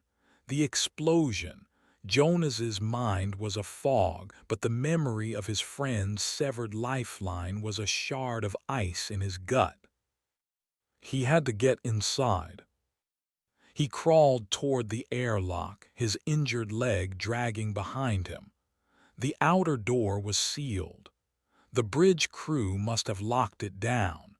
He pounded on the thick steel with his fist, the sound pitiful against the roar of the wind. "Myra, Kenji, anyone open the door," he yelled, his voice raw. No response. The comm was dead. Panic, cold and sharp, began to cut through his daze. He was going to die out here, yards from safety. He scanned the hull, his eyes desperate. And then he saw it. A dark, jagged gash in the superstructure a few meters from the bridge, a wound torn in the ship's side by a piece of shrapnel from the explosive bolts. It was his only way in. He pulled himself along the icy deck, the wind tearing at him. The climb to the breach was agony. His gloves, slick with ice, offered little purchase. He hauled his body over the torn edge of the hull, shredding his suit further, and tumbled into the darkness within. He landed hard on a walkway in the upper maintenance corridor. The environment inside was a shock. It was not the familiar, sterile chill of the Venture. The air was thick with a strange, organic humidity, yet it was colder than ever. The walls were no longer steel. They were coated in a thick, pulsating layer of the frost, which now glowed with the same faint, blue-green corpse light as the hibernators. The canticle was deafeningly loud in here, a multi-layered chorus of alien harmony. He was inside the belly of a new beast. The terraforming was no longer subtle. It was a full-scale conversion. The ship was becoming a nest. He had to move. He had to find the others. He began to limp down the corridor, his sidearm clutched in his hand. The ship's layout was the same, but every surface was alien and hostile. The frost pulsed with a slow, rhythmic light in time with the hum of the canticle. It was alive. He descended to the main crew deck, moving with as much stealth as his injured leg would allow. He peered into the galley. The sight made him freeze. Two hibernators were working inside. One was a hulking brute with skin like gray, frozen stone. He recognized the shape of Gregor Ivanov, the old engineer. The boiler. He was tearing apart the galley's machinery with his bare hands, repurposing the metal. The other hibernator, a slender female figure, was tending to a series of grotesque, pulsating sacs that had been affixed to the ceiling. They looked like frozen, organic hives. As he watched, a small, skittering creature made of ice and metal dropped from one of the sacs and scurried into a ventilation shaft. A hatchling. They were not just killing. They were building. They were multiplying. They were turning his ship into a factory for their kind. A faint crackle in his helmet made him jump. A voice thin and laced with static. "Nuz, Captain, you, eed me." It was Myra. "Myra," he whispered desperately into his helmet's microphone. "Myra, I read you. I'm inside. I'm on the crew deck." "Jonas, thank God." Her voice was a flood of relief, quickly followed by clipped urgency. "We're locked on the bridge. Kenji and Sorina are with me. The others. All 9 of them are on the ship. They're hunting us. We have a plan, a weapon, but we need your help." "What is it? What do you need?" "The capacitor discharge," she explained quickly, her words tumbling over one another. "I can overload the system, turn the hull into a kill zone, but the final manual override is in the primary power conduit. Junction 7C, it's deep in the engine room." The engine room. The place Olena had first gone, the warmest place on the ship, the heart. "They'll be there," Jonas said, his voice grim. They are, Myra confirmed. Sensors show at least 3 of them are in the engine room now. It's there. Center of Operations. Jonas, I'm so sorry. There's no one else.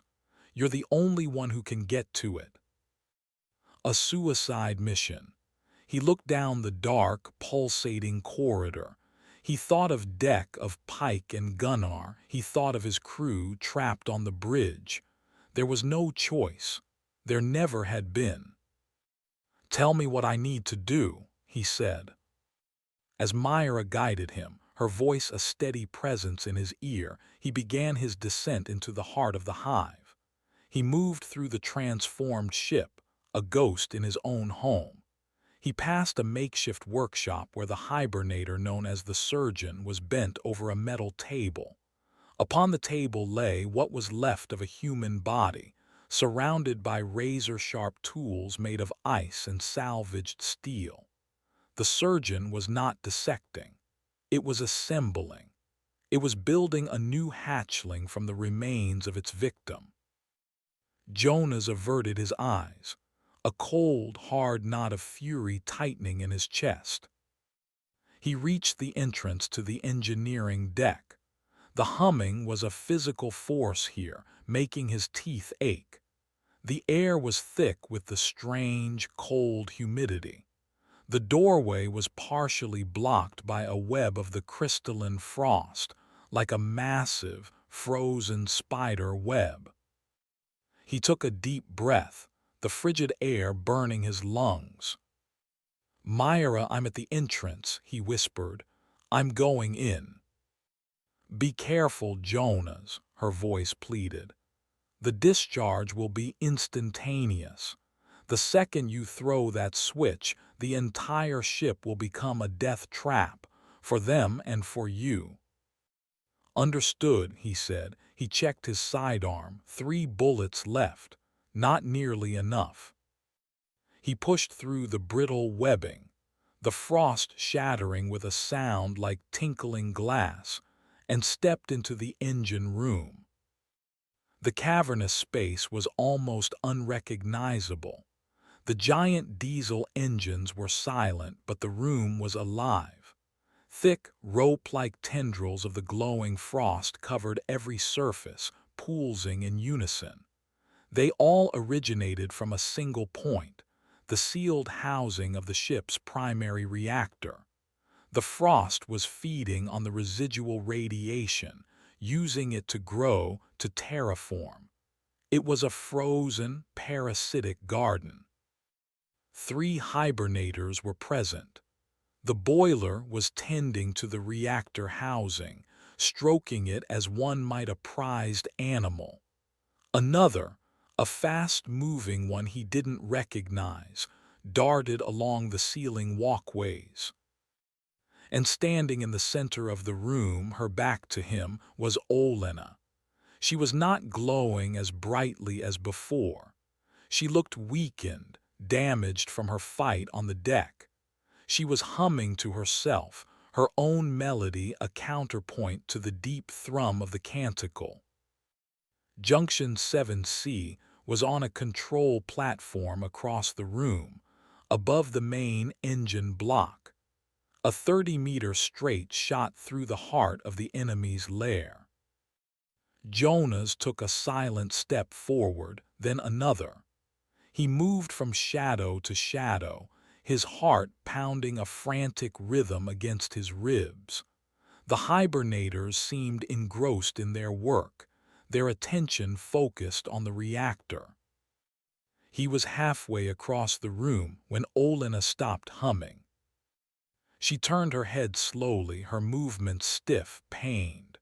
Her glowing blue eyes, no longer serene but burning with a cold, hateful light, locked directly onto his. She had not seen him or heard him. She had sensed his warmth, his chaotic, living heat, a discordant note in her frozen symphony. She opened her mouth, and this time she did not hum. She screamed, a piercing, high-frequency shriek that was both a weapon and an alarm. The other two hibernators snapped to attention, their heads turning toward him. The hunt was over. The final battle had begun. Chapter 9: The Frozen Spark. Olena's scream was a physical assault. It shattered the silence and set the very air vibrating with pain. The three hibernators moved as one, a terrifyingly coordinated pack. The boiler abandoned the reactor housing, his massive form turning with a ponderous, lethal grace.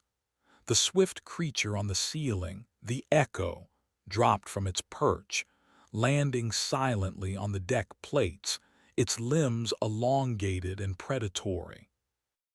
Olena herself began to advance, her steps unsteady but driven by a singular, furious purpose. Jonas didn't wait. He broke into a desperate, limping run toward the platform. The pain in his leg was a white-hot fire, but the fear of failure was a colder, sharper goad. "They know I'm here," he shouted into his calm. "Jonas, just get to the switch." Myra's voice was a frantic lifeline in the chaos. He fired his first shot at the oncoming Echo. The bullet struck its shoulder, chipping away a piece of its icy, chitinous armor but doing little to slow it down. It lunged, a blur of pale limbs. Jonas threw himself sideways, rolling across the frosted deck. The creature's razor-sharp claws raked the air where his throat had been a second before. He scrambled to his feet, firing his second shot point-blank into its chest. The impact staggered it, a web of cracks spreading across its torso. It shrieked, a sound that echoed its name, a perfect mimicry of Jonas's own grunt of pain. He reached the ladder to the control platform. It was coated in slick, treacherous ice. He began to climb, hauling himself up with desperate strength. Below him, the boiler roared, a sound like grinding tectonic plates. It charged the ladder, slamming its immense shoulder into the metal structure. The entire platform shuddered violently, nearly throwing Jonas from his precarious hold. He clung on, his fingers numb inside his gloves. He looked down. The boiler was beginning to climb, its massive hands crushing the rungs as it ascended. Olena was below, watching him with those hateful, glowing eyes. She raised a hand, and a bolt of pure, concentrated cold shot from her fingertips. It struck the ladder just below his boot, flash-freezing the metal instantly. The rung shattered under his weight. He slipped, dangling by one hand over the drop. With a roar of effort, he swung his good leg up, hooking it over the platform's edge and hauling himself onto the grating. He was there. Junction 7C was a heavy, industrial switch protected by a clear plastic cover. He smashed the cover with the butt of his empty pistol.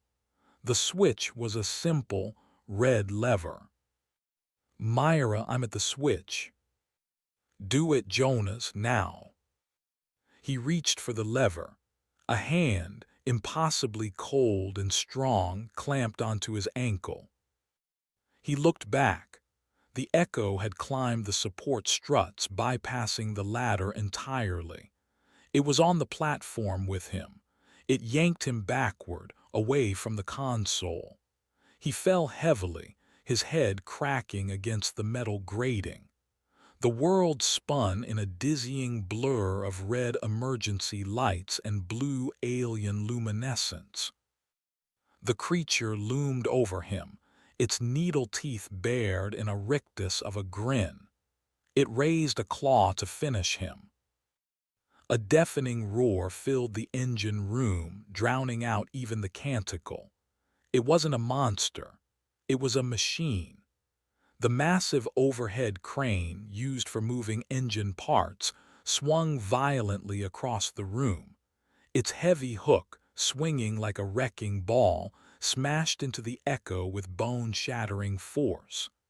The creature was hurled from the platform, smashing into the far bulkhead in an explosion of ice shards and frozen viscera. Jonas looked up, dazed. High above in the small crane control booth, he saw a flicker of movement. Someone was up there. "Get up, Captain." Kenji's voice crackled over the comm, breathless and terrified. "I can't hold them off forever." Kenji, the scientist, had left the safety of the bridge. He had come for them. Jonas scrambled back to the console. The boiler had reached the top of the ladder. It hauled its massive bulk onto the platform, blocking his escape. It didn't rush him. It simply stood there, an unstoppable wall of frozen muscle and hate. Jonas looked at the monster, then at the switch. He knew he wasn't getting off this platform alive. He thought of his daughter back home, her face a fading memory in the cold. He thought of his crew. "Myra," he whispered, his voice calm now. "Do it for me, bring them home." He didn't wait for her reply. He didn't look at the monster. He threw his entire body weight onto the red lever, slamming it down. For a fraction of a second there was nothing. Then, a sound like the cracking of the world. The air in the engine room turned white. Every conductive surface on the ship became a lightning rod. A massive, uncontrolled surge of electricity, millions of volts, ripped through the hull, the bulkheads, the very air itself. Jonas felt a flash of indescribable agony as the current arced through the console and into his body. It was a clean, blinding pain that erased everything else. Then, darkness. The effect on the hibernators was instantaneous and catastrophic. Their hyperconductive, crystalline bodies became ground zeros for the electrical storm. The boiler stiffened, its roar cut short as its body convulsed violently. Inner light flared blindingly bright, then shattered as its form exploded into a million glittering fragments of ice and dead flesh. Below, Olena shrieked one last time as the lightning found her. Her body arched, glowing with a brilliant, agonizing internal fire before she too disintegrated, her song finally silenced. Throughout the ship, the other hibernators met the same fate. The surgeon in his workshop, the hatchlings in the vents, the watchers on the hull, all were consumed by the cleansing fire of the lightning.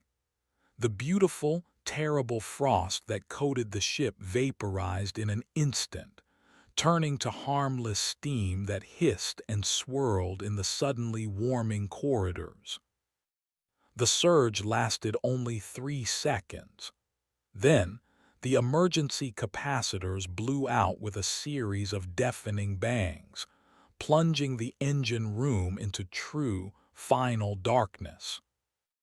Silence returned to the venture. Not the heavy, pregnant silence of the canticle, but the simple, empty quiet of a dead ship. Chapter 10: The Long Drift. Kenji crawled from the crane control booth, his body shaking uncontrollably.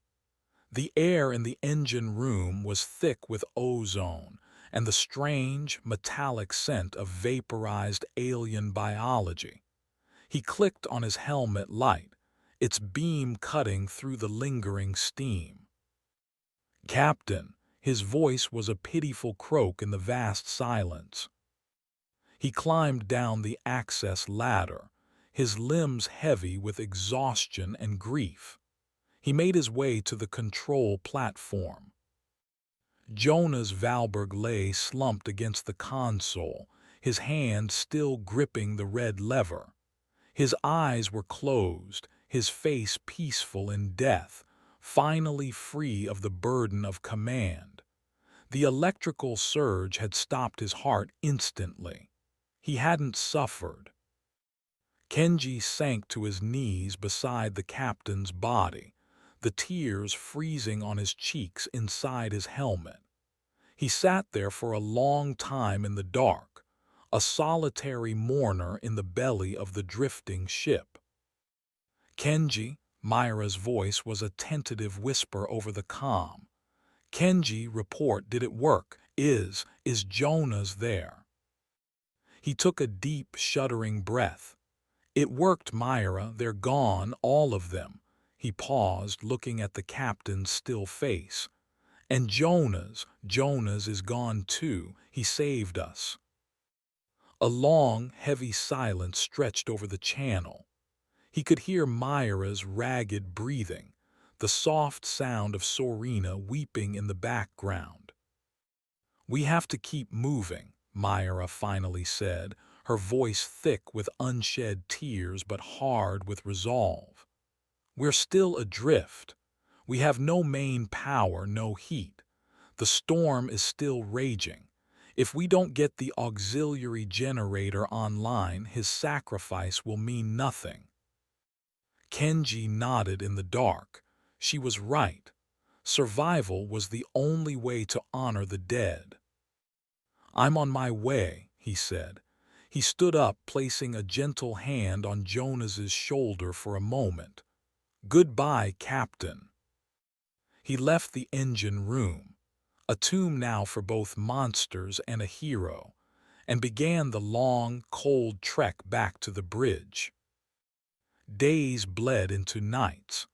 The storm eventually broke, leaving the venture a frozen, battered hulk drifting in a calm, endless expanse of sea ice.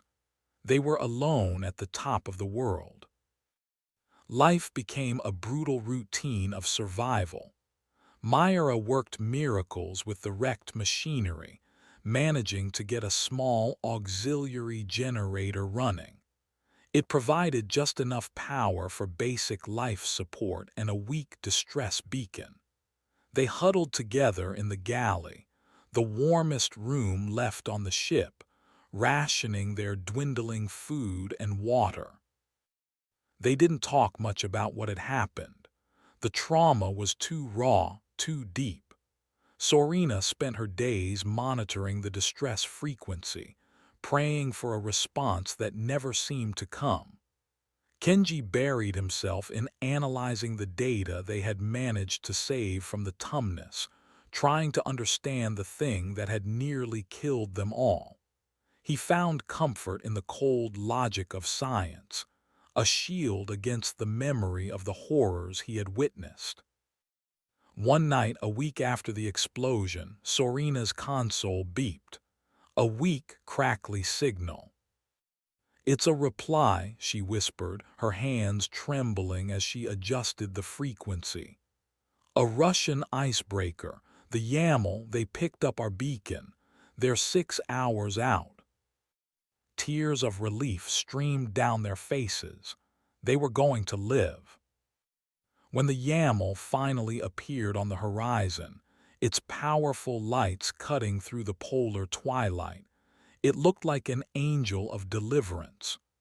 A rescue team boarded the venture, their faces filled with shock at the devastated state of the ship and its 3 haggard survivors. They were taken aboard the Russian vessel, given warm clothes, hot food, and medical attention. They were safe. It was over. Or so they thought. That night, as Kenji lay in a clean, warm bunk on the Yaml, he couldn't sleep. The silence of the room felt wrong. It was too empty. He closed his eyes, drifting toward an uneasy slumber. And then he heard it. Faint, almost imperceptible. A low, resonant hum at the very edge of his hearing. It wasn't coming from outside. It wasn't coming from the ship's engines. It was coming from inside his own head. He sat bolt upright, his heart hammering against his ribs. He remembered Lindholm's logs, the signal, the broadcast. It didn't just come from the ice. It came from those who had been touched by it. He looked at his hand in the dim light of the cabin. Just beneath the skin of his fingertip, barely visible, a tiny, delicate tracery of dendritic frost was beginning to form. The canticle hadn't ended with the Tumnus. The song had simply found new instruments, and as the YAML turned south, carrying them back to civilization, back to the warmth and noise of the living world, Kenji realized with a dawning, unspeakable horror that they weren't survivors at all. They were carriers. Chapter 11: The Quarantine of the Mind. The warmth of the YAML was a suffocating, alien environment. After weeks in the numbing cold, the ship's heated corridors felt like the inside of a furnace, the air thick and cloying. Kenji felt a constant, prickling discomfort, a longing for the clean, sharp bite of the Arctic air he had once feared. He told himself it was a psychological scar, a trauma response. He was lying. He had been given a small cabin, a sterile white box with a single porthole. He spent hours staring out of it, watching the fractured ice floes give way to the dark, open sea. They were heading south. With every nautical mile, they were drawing closer to the teeming, warm, and horrifyingly vulnerable world of men. The frost on his fingertip was a terrible secret. He kept his gloves on at all times, blamming a case of lingering frostbite. The Russian crew was sympathetic. The ship's doctor, a portly man named Andrik who smelled of coffee and disinfectant, offered to examine it. Kenji refused, his politeness a thin sheet of ice over a chasm of panic. He could not let them see. He could not let them know. His scientific mind, the one thing he had always trusted, had become his torturer. He needed data. He needed to understand the parasite that had taken root in his own cells. Late one night, he slipped into the YAML's small infirmary. It was a pale imitation of his own lab on the Venture, but it would have to do. He locked the door and with shaking hands drew his own blood. Under the microscope, the truth was undeniable and grotesque.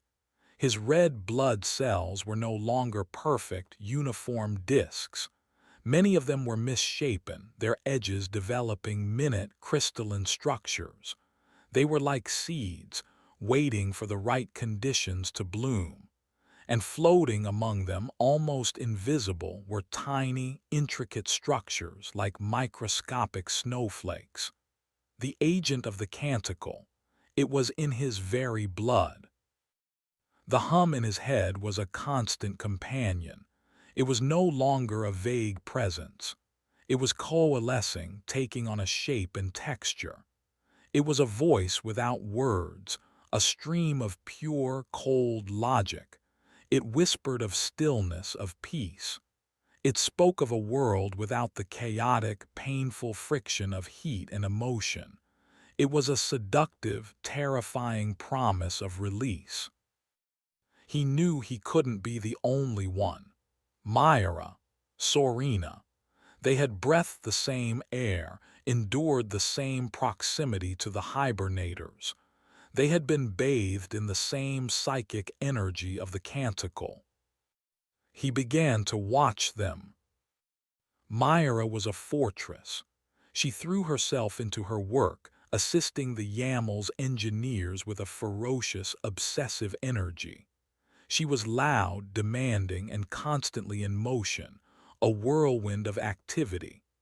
Kenji saw it for what it was, a desperate attempt to outrun the silence, to drown out the song with the roar of machinery.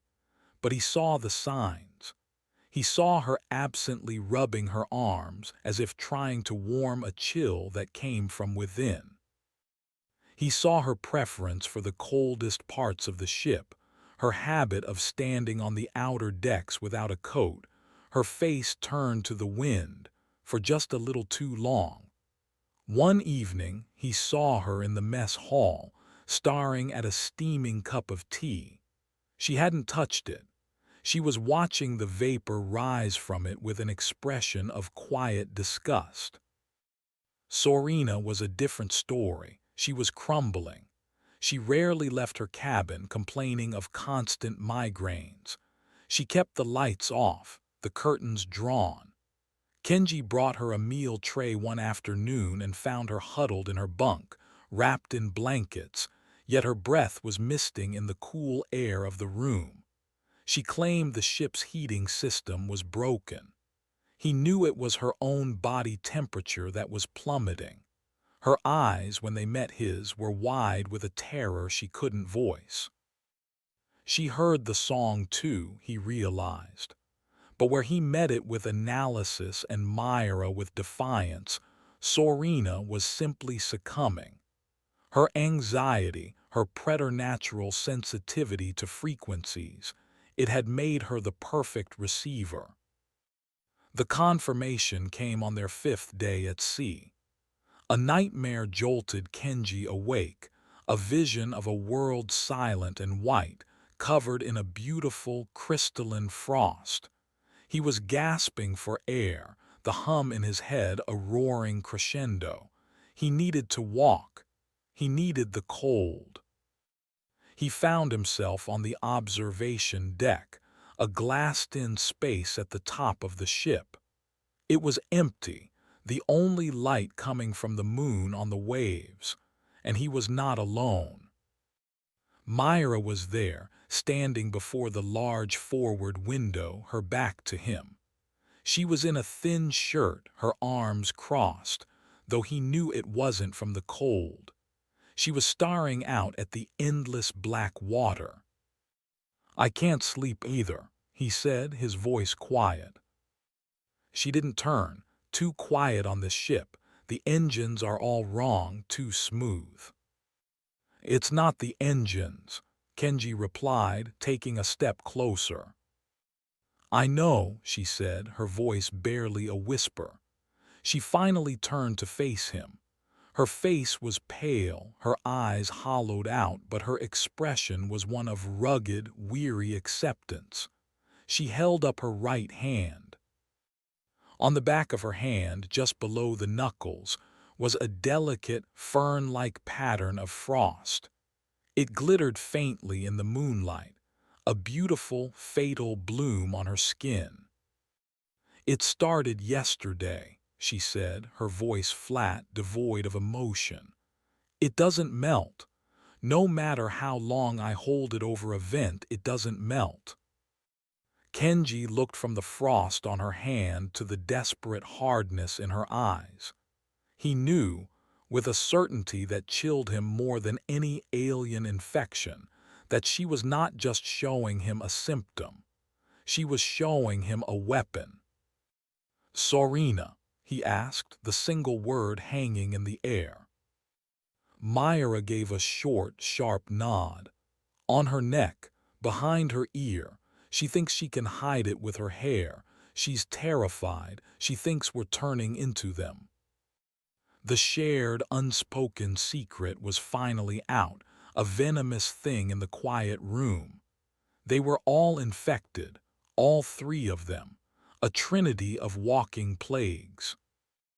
Kenji felt a strange, cold relief wash over him, immediately followed by a wave of absolute dread. He was not alone in his damnation, and their shared fate meant they had a shared, terrible responsibility. "What do we do, Myra?" he asked, the question a plea. Myra looked away from him, her gaze returning to the dark horizon. The ship was pushing south, relentlessly, towards home, towards the unsuspecting masses. "The job isn't over, Kenji," she said, her voice as cold and hard as the ice they had left behind. "We're the last assets, and we have to be secured." Chapter 12. The Pact of the Damned. They confronted Sorina the next morning. It was less of a confrontation and more of an intervention. They found her in her darkened cabin, sitting on the floor, humming the dissonant, meandering melody of the canticle. It was the same tune Olena had hummed, a lullaby of profound horror. The frost on her neck was more pronounced, a delicate silver filigree that snaked up toward her jawline. "Sorina," Kenji said gently, kneeling in front of her. Her eyes snapped open, wide and unfocused. For a moment she didn't seem to recognize them. "It's so loud," she whispered. "The warmth, it burns." "We know," Myra said, her voice firm but not unkind. She stood by the door, a sentinel guarding against their grim reality. "We have it too, Kenji, me. We're all sick." The words seemed to cut through the fog of the song. Sorina's focus sharpened and a look of pure, animal terror flooded her face. "No," she choked out. "I don't. I can't be." She clawed at the frost on her neck, her nails scraping uselessly against the super-hardened crystals. "It's not a debate, Sorina," Myra stated, her pragmatism a brutal instrument. "It's a fact, and we have a choice to make." They sat with her for an hour, Kenji explaining the biology of the infection as he understood it, Myra laying out the strategic reality of their situation. They were a time bomb. A single flake of the frost, a single drop of their blood entering a municipal water supply, a single exhalation of the cryoactive spores in a crowded place. It could be the beginning of a global, unstoppable extinction event. "We have to tell the captain," Sorina insisted, her voice trembling. "Andric the doctor, they can quarantine us, study us, find a cure." "A cure for what?"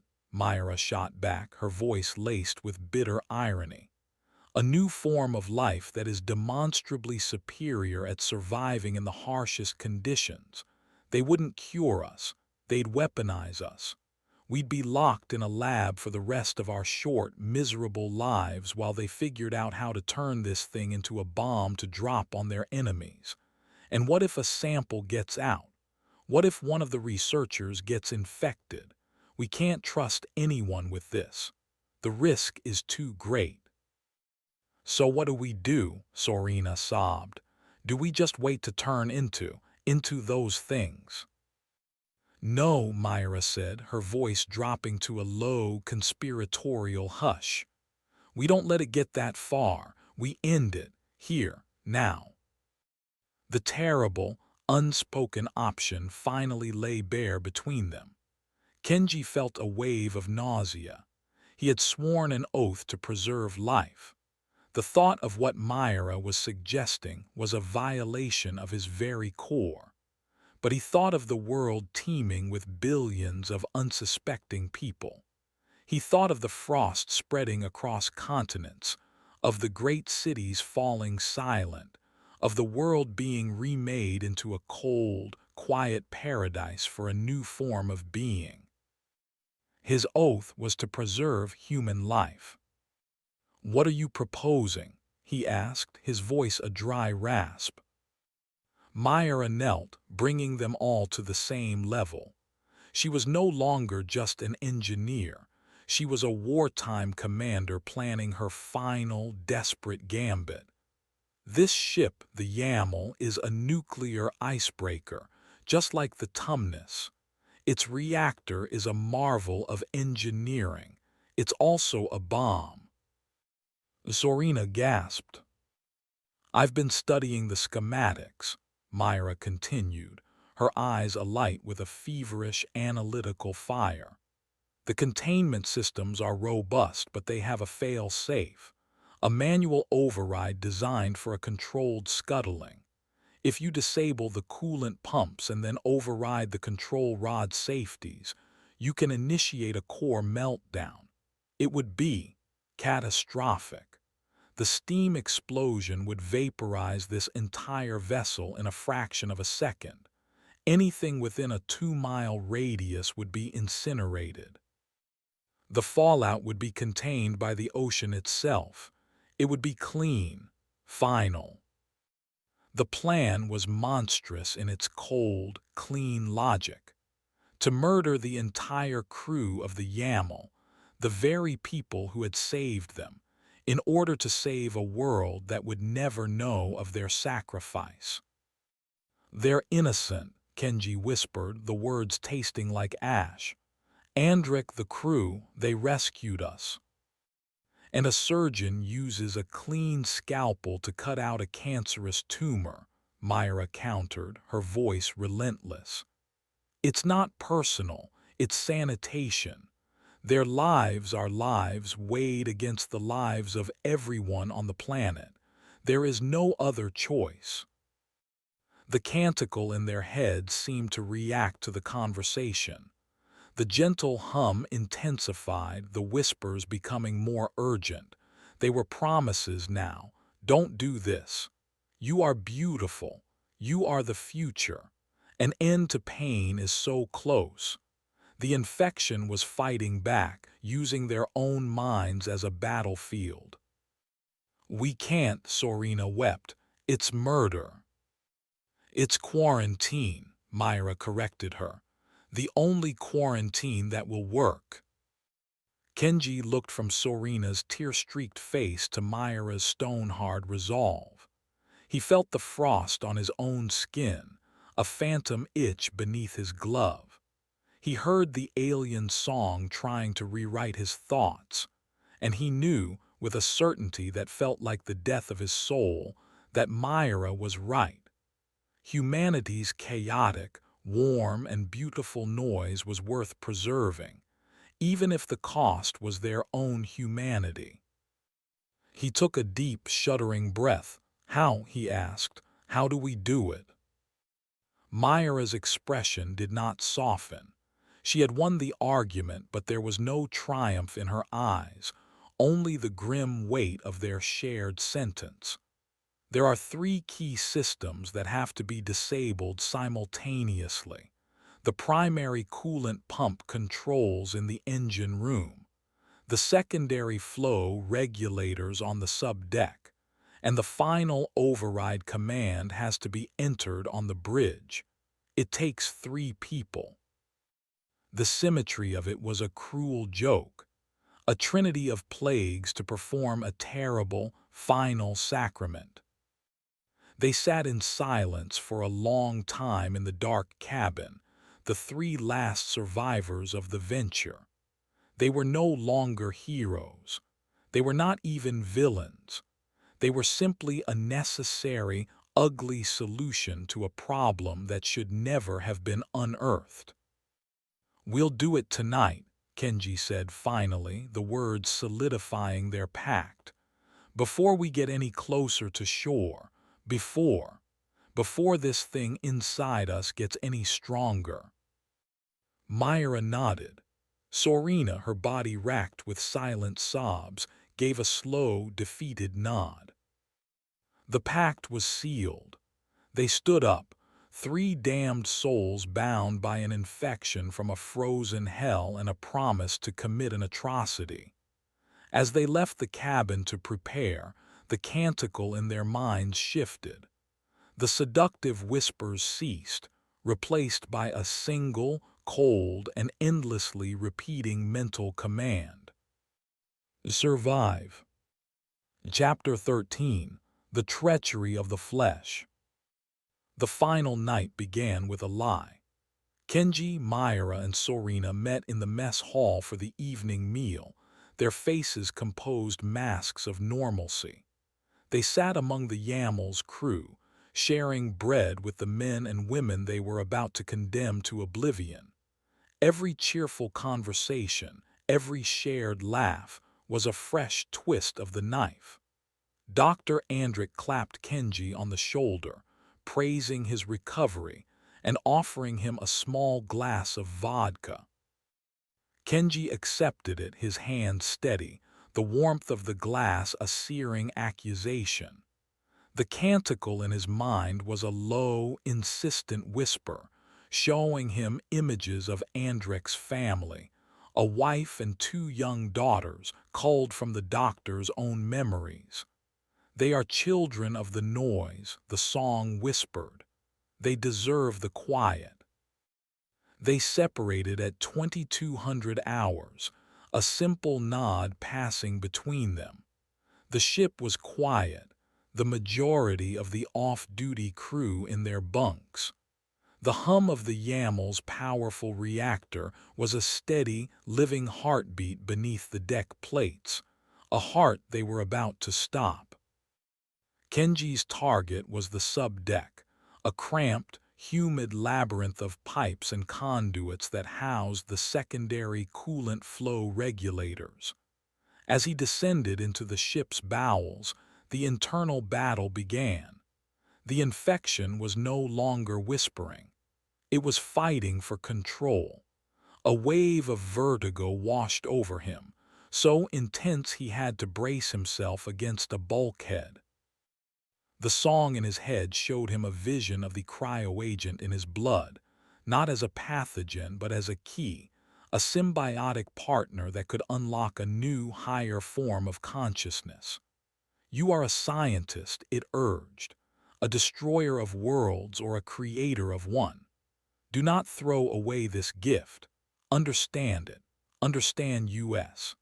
He felt a surge of cold, intellectual curiosity, a desire to return to the infirmary, to put his own blood back under the microscope, to document, not destroy. He fought it down. The image of Jonas's dead face his shield against the temptation. Myra made her way to the bridge. Her path was the most public, the most fraught with the risk of discovery. She moved with a calm, purposeful stride, a tablet computer tucked under her arm. The two officers on the night watch, Sergei and Pavel, greeted her with tired smiles. "Evening, Chief," Sergei said. "Can't sleep." "Just running a final diagnostic on the power relays," she replied smoothly, her voice betraying none of the turmoil within. "I'm picking up a harmonic resonance I don't like. Probably nothing, but I won't sleep until I check the source code." It was the perfect excuse. They waved her toward a secondary console without a second thought. As she sat down, the canticle launched its own assault. Her hands, her most trusted instruments, betrayed her. A violent tremor started in her fingers, making it impossible to type. She gripped the edge of the console, her knuckles white, willing the shaking to stop. The song whispered that her plan was flawed, that the discharge from the override would be uneven, that it would cause a containment breach but not a full meltdown. It would create a radioactive tomb, a floating Chernobyl, but it wouldn't be the clean, final end she needed. It filled her analytical mind with doubt, the most potent poison. For a moment she believed it. She almost stood up, almost called it off. But then she looked at the frost on the back of her hand. It was not a flaw, it was a promise. She took a deep breath and with monumental effort forced her fingers to still. She began to type. Sorina's journey was the shortest and the most harrowing. Her destination was the engine room, the warm, beating heart of the ship she now despised. The infection saw her as the weakest link, and it attacked her with brutal, overwhelming force. The corridors twisted before her eyes, the walls seeming to sweat and pulse with a sickly, organic light. In the periphery of her vision she saw them, the hibernators, The surgeon with its ice blade fingers, the boiler with its immense, stony frame. They were not there, she knew, but the phantoms stalked her, their silent judgment a crushing weight. The canticle in her mind was no longer a song. It was a chorus of screams, the voices of the Yamel's crew begging for their lives. "You are a murderer," they shrieked. "You will burn with them." She pressed her hands to her ears, a useless gesture. She stumbled, falling against the wall, her resolve crumbling into dust. She wanted to run. She wanted to scream, to warn them all, to confess, to be saved. The urge was a physical thing, a pressure building in her chest. The song promised her that if she just stopped, if she just embraced the change, the fear would end. She could have peace. She could have the quiet. Her comm crackled. "Sorina, report. Are you in position?" It was Myra, her voice a low, urgent command. Sorina couldn't answer. She was paralyzed, trapped between two equally monstrous fates. "Sorina," Myra's voice was sharper now, "talk to me." On the bridge, Myra watched the internal schematics. Kenji's icon was green. He was at his station. Her own was green. Sorina's icon was a blinking, uncertain yellow, stalled in the corridor just outside the engine room. Doubt had become a real possibility of failure. In the subdeck, Kenji waited, his hand hovering over the heavy, grease-stained levers of the regulators. He could hear Sorina's ragged, panicked breathing over the open comm channel. He knew what she was enduring.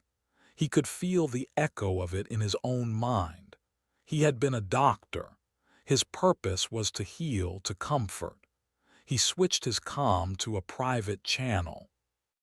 "Sorina, listen to me," he said, his voice low and calm, the perfect bedside manner.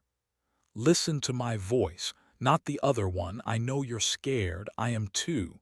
But think of the venture, think of Jonas, think of what he died for. We are not murderers. We are finishing his work. We are the last line of defense. You are a soldier, Sorina, and this is the last battle. You can do this." His words were a lifeline. Sorina clung to them. She pushed herself off the wall, her movements stiff, robotic. She ignored the screaming phantoms, her gaze locked on the engine room door. She stumbled through it. The engine room was a vast, cathedral-like space, filled with the deafening roar of the reactor's turbines. The warmth was a physical blow. A single engineer was on duty, a young man who looked up and smiled, surprised to see her. "Everything all right?" he shouted over the noise. Sorina simply nodded, her face a pale mask. She walked toward the coolant pump console, her heart a frantic, trapped bird in her chest. The young engineer watched her for a moment, then, satisfied, turned back to his own monitors. Myra's voice came over the comm, a final, grim declaration. "All stations in position. On my mark. 3, 2, 1. Kenji gripped the levers, sweat beading on his forehead. On the bridge, Myra's finger hovered over the final command key. In the engine room, Sorina stood before the emergency pump shutoff, her hand trembling uncontrollably. "Mark!" Kenji threw the levers. They slammed down with a heavy, final clang. Myra hit the key. On her screen, a cascade of red warnings bloomed as the reactor safeties disengaged. In the engine room, Sorina stared at the button, her hand frozen inches away. The face of the young engineer, his smile, his life, flashed in her mind. The screams of the crew were deafening. She couldn't do it. She took a step back, shaking her head, a tear tracing a clean path through the grime on her cheek. "I can't," she whispered.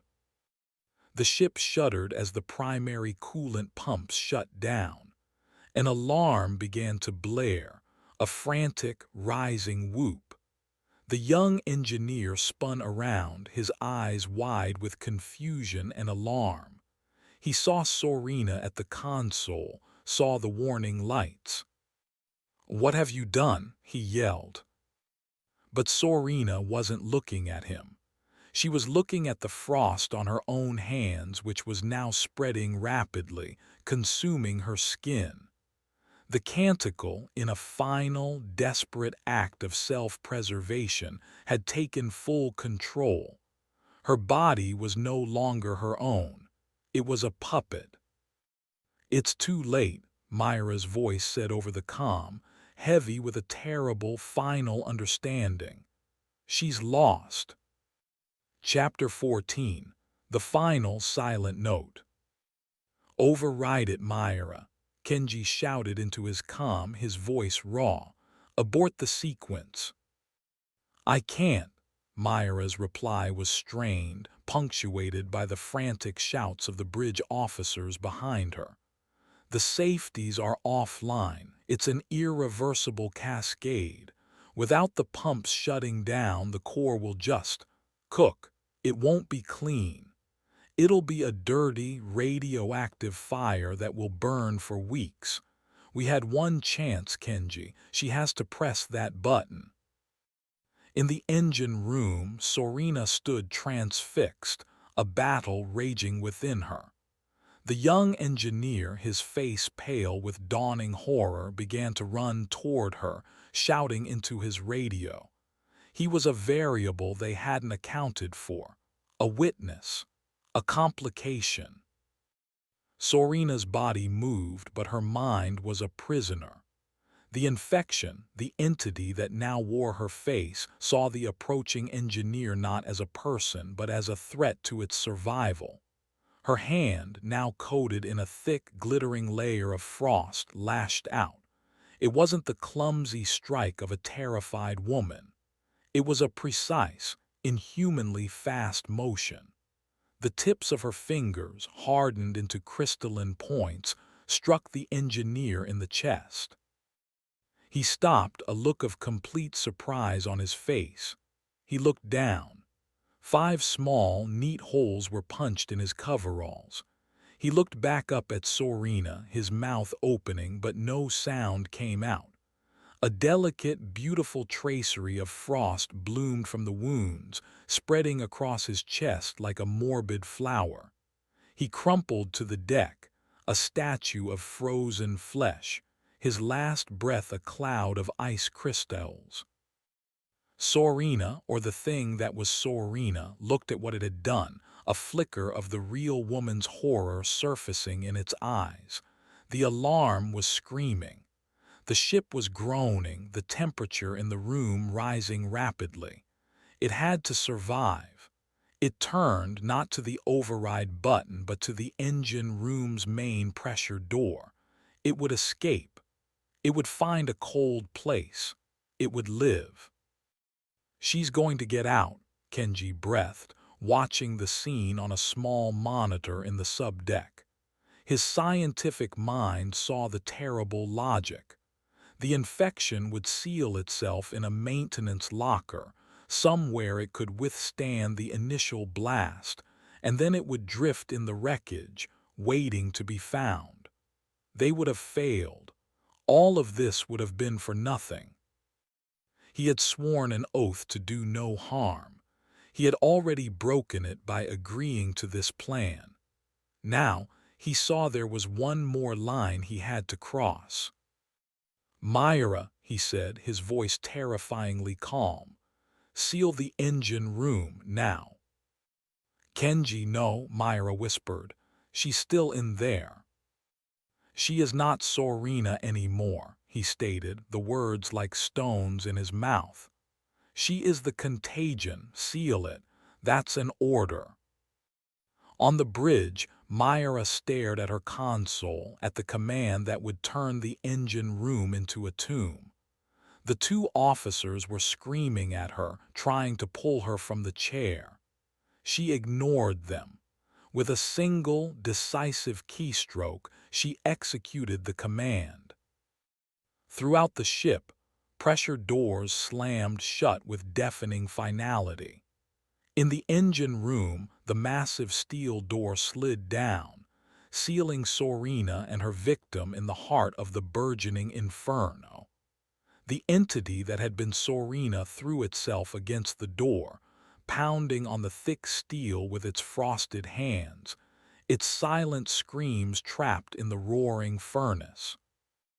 The ship began to shudder violently.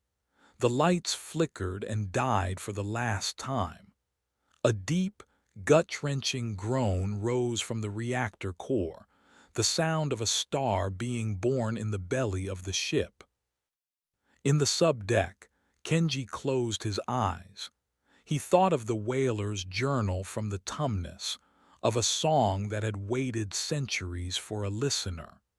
He felt a profound, aching sorrow for the lonely, terrible thing they had awakened.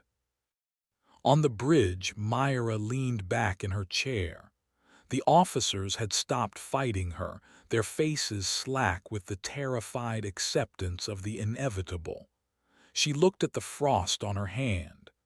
As the heat in the room intensified, it began to melt, a single, clean drop of water rolling down her skin. She had won. Her war was over. For a single, silent moment, the Yammel was a beacon in the vast Arctic darkness, its hull glowing a cherry red. Then, with a flash of pure, white light brighter than the sun, the reactor core went critical. The steam explosion was absolute. It vaporized the icebreaker, turning 300 feet of Russian steel and its entire crew into superheated plasma. The shockwave annihilated a square mile of the surrounding sea ice. A colossal plume of steam and radioactive water shot thousands of feet into the atmosphere. And then there was only the sound of the wind, the sea, and the hiss of water rushing into the void where a ship had been. The canticle was gone. The threat was neutralized. The song was finally, blessedly silent. Chapter 15. Echoes in the Deep. 2 years later. The control room of the Neptune Deep Sea Research Array was a place of profound and perpetual quiet. Located 2 miles beneath the surface of the Pacific, it was a bubble of light and life in a realm of absolute darkness and crushing pressure. Dr. Aris Thorne watched the sonar feed, his face illuminated by the soft green glow of the monitors. The graveyard shift was always a slow, meditative time. "Anything, Lena?" he asked his junior technician, not looking away from the screen. Lena Petrova yawned, stretching in her chair. "Same as always, doctor. A whole lot of nothing. Some bioluminescence from the usual suspects, and the tectonic plates are still groaning about something. The song of the earth." Aris smiled faintly. He was monitoring a new, highly sensitive hydrophone array they had deployed near the Gackle Ridge in the Arctic Ocean, the deepest and most remote mid-oceanic ridge on the planet. He was searching for evidence of undiscovered extremophile life, listening for the faintest biological whispers from the planet's hidden ecosystems. For weeks there had been nothing but the background noise of the planet, but tonight there was something else. A new signal, intermittent and incredibly faint. "Patching the Gackle Ridge feed through to main speakers," he announced. "Filter for non-geological patterns." A low, soft sound filled the control room. It was not a whale song. It was not a volcanic vent. It was a structured, harmonic hum, a series of complex, repeating phrases. "What is that?" Lena asked, sitting up straighter. "It sounds musical." "It is," Aris breathed, his fingers flying across his keyboard, isolating the signal, amplifying it. "The structure is too complex to be natural. It's a code, a language." He ran a comparative analysis, cross-referencing the signal's pattern against every known biological and man-made sound in their database. For hours he worked, a feverish excitement building in his chest. This was it, the discovery of a lifetime, a new form of intelligent life, right here on Earth. Just before dawn, the computer beeped, a match found. It was a partial match, an echo, a distorted and far more complex version of something else. An old, classified audio file from a naval incident 2 years prior. The sinking of the Russian icebreaker Yaml. The file contained a single, low-quality recording of a strange, subsonic hum that had been detected moments before the ship's reactor went critical. "My God," Aris whispered. The signal from the deep was not a new song. It was an evolution of an old one. The reactor meltdown, the immense pressure of the abyss, the absolute cold, the radioactive fuel. It hadn't been an execution. It had been an incubator, a crucible. "Lena," he said, his voice trembling as a horrifying, impossible realization dawned. "Get me a network map. I want to see every undersea data and communications cable that passes within 100 miles of that ridge." A map of the world bloomed on the main screen, a spiderweb of glowing lines connecting the continents. The signal from the Gackle Ridge, represented by a single, pulsing green dot, was located at a nexus point, a place where the main transatlantic and transpacific cables intersected. As they watched, the signal changed. It began to mimic the high-frequency pulses of fiber-optic data streams. It was learning. It was adapting. It was listening to the electronic chatter of their entire civilization. The gentle, melodic hum from the speakers began to shift, to sharpen. It was integrating new sounds, new patterns, the distorted echo of a news broadcast, the binary rhythm of a financial transaction, the faint, digital ghost of a phone call. The song was no longer just a broadcast, waiting for a receiver. It was climbing the wire. It was coming online. Aris Thorne stared at the screen, at the web of light that connected the entire human race. He felt a sudden, inexplicable chill in the warm, recycled air of the control room. The canticle hadn't been silenced. It had just been composing a new verse.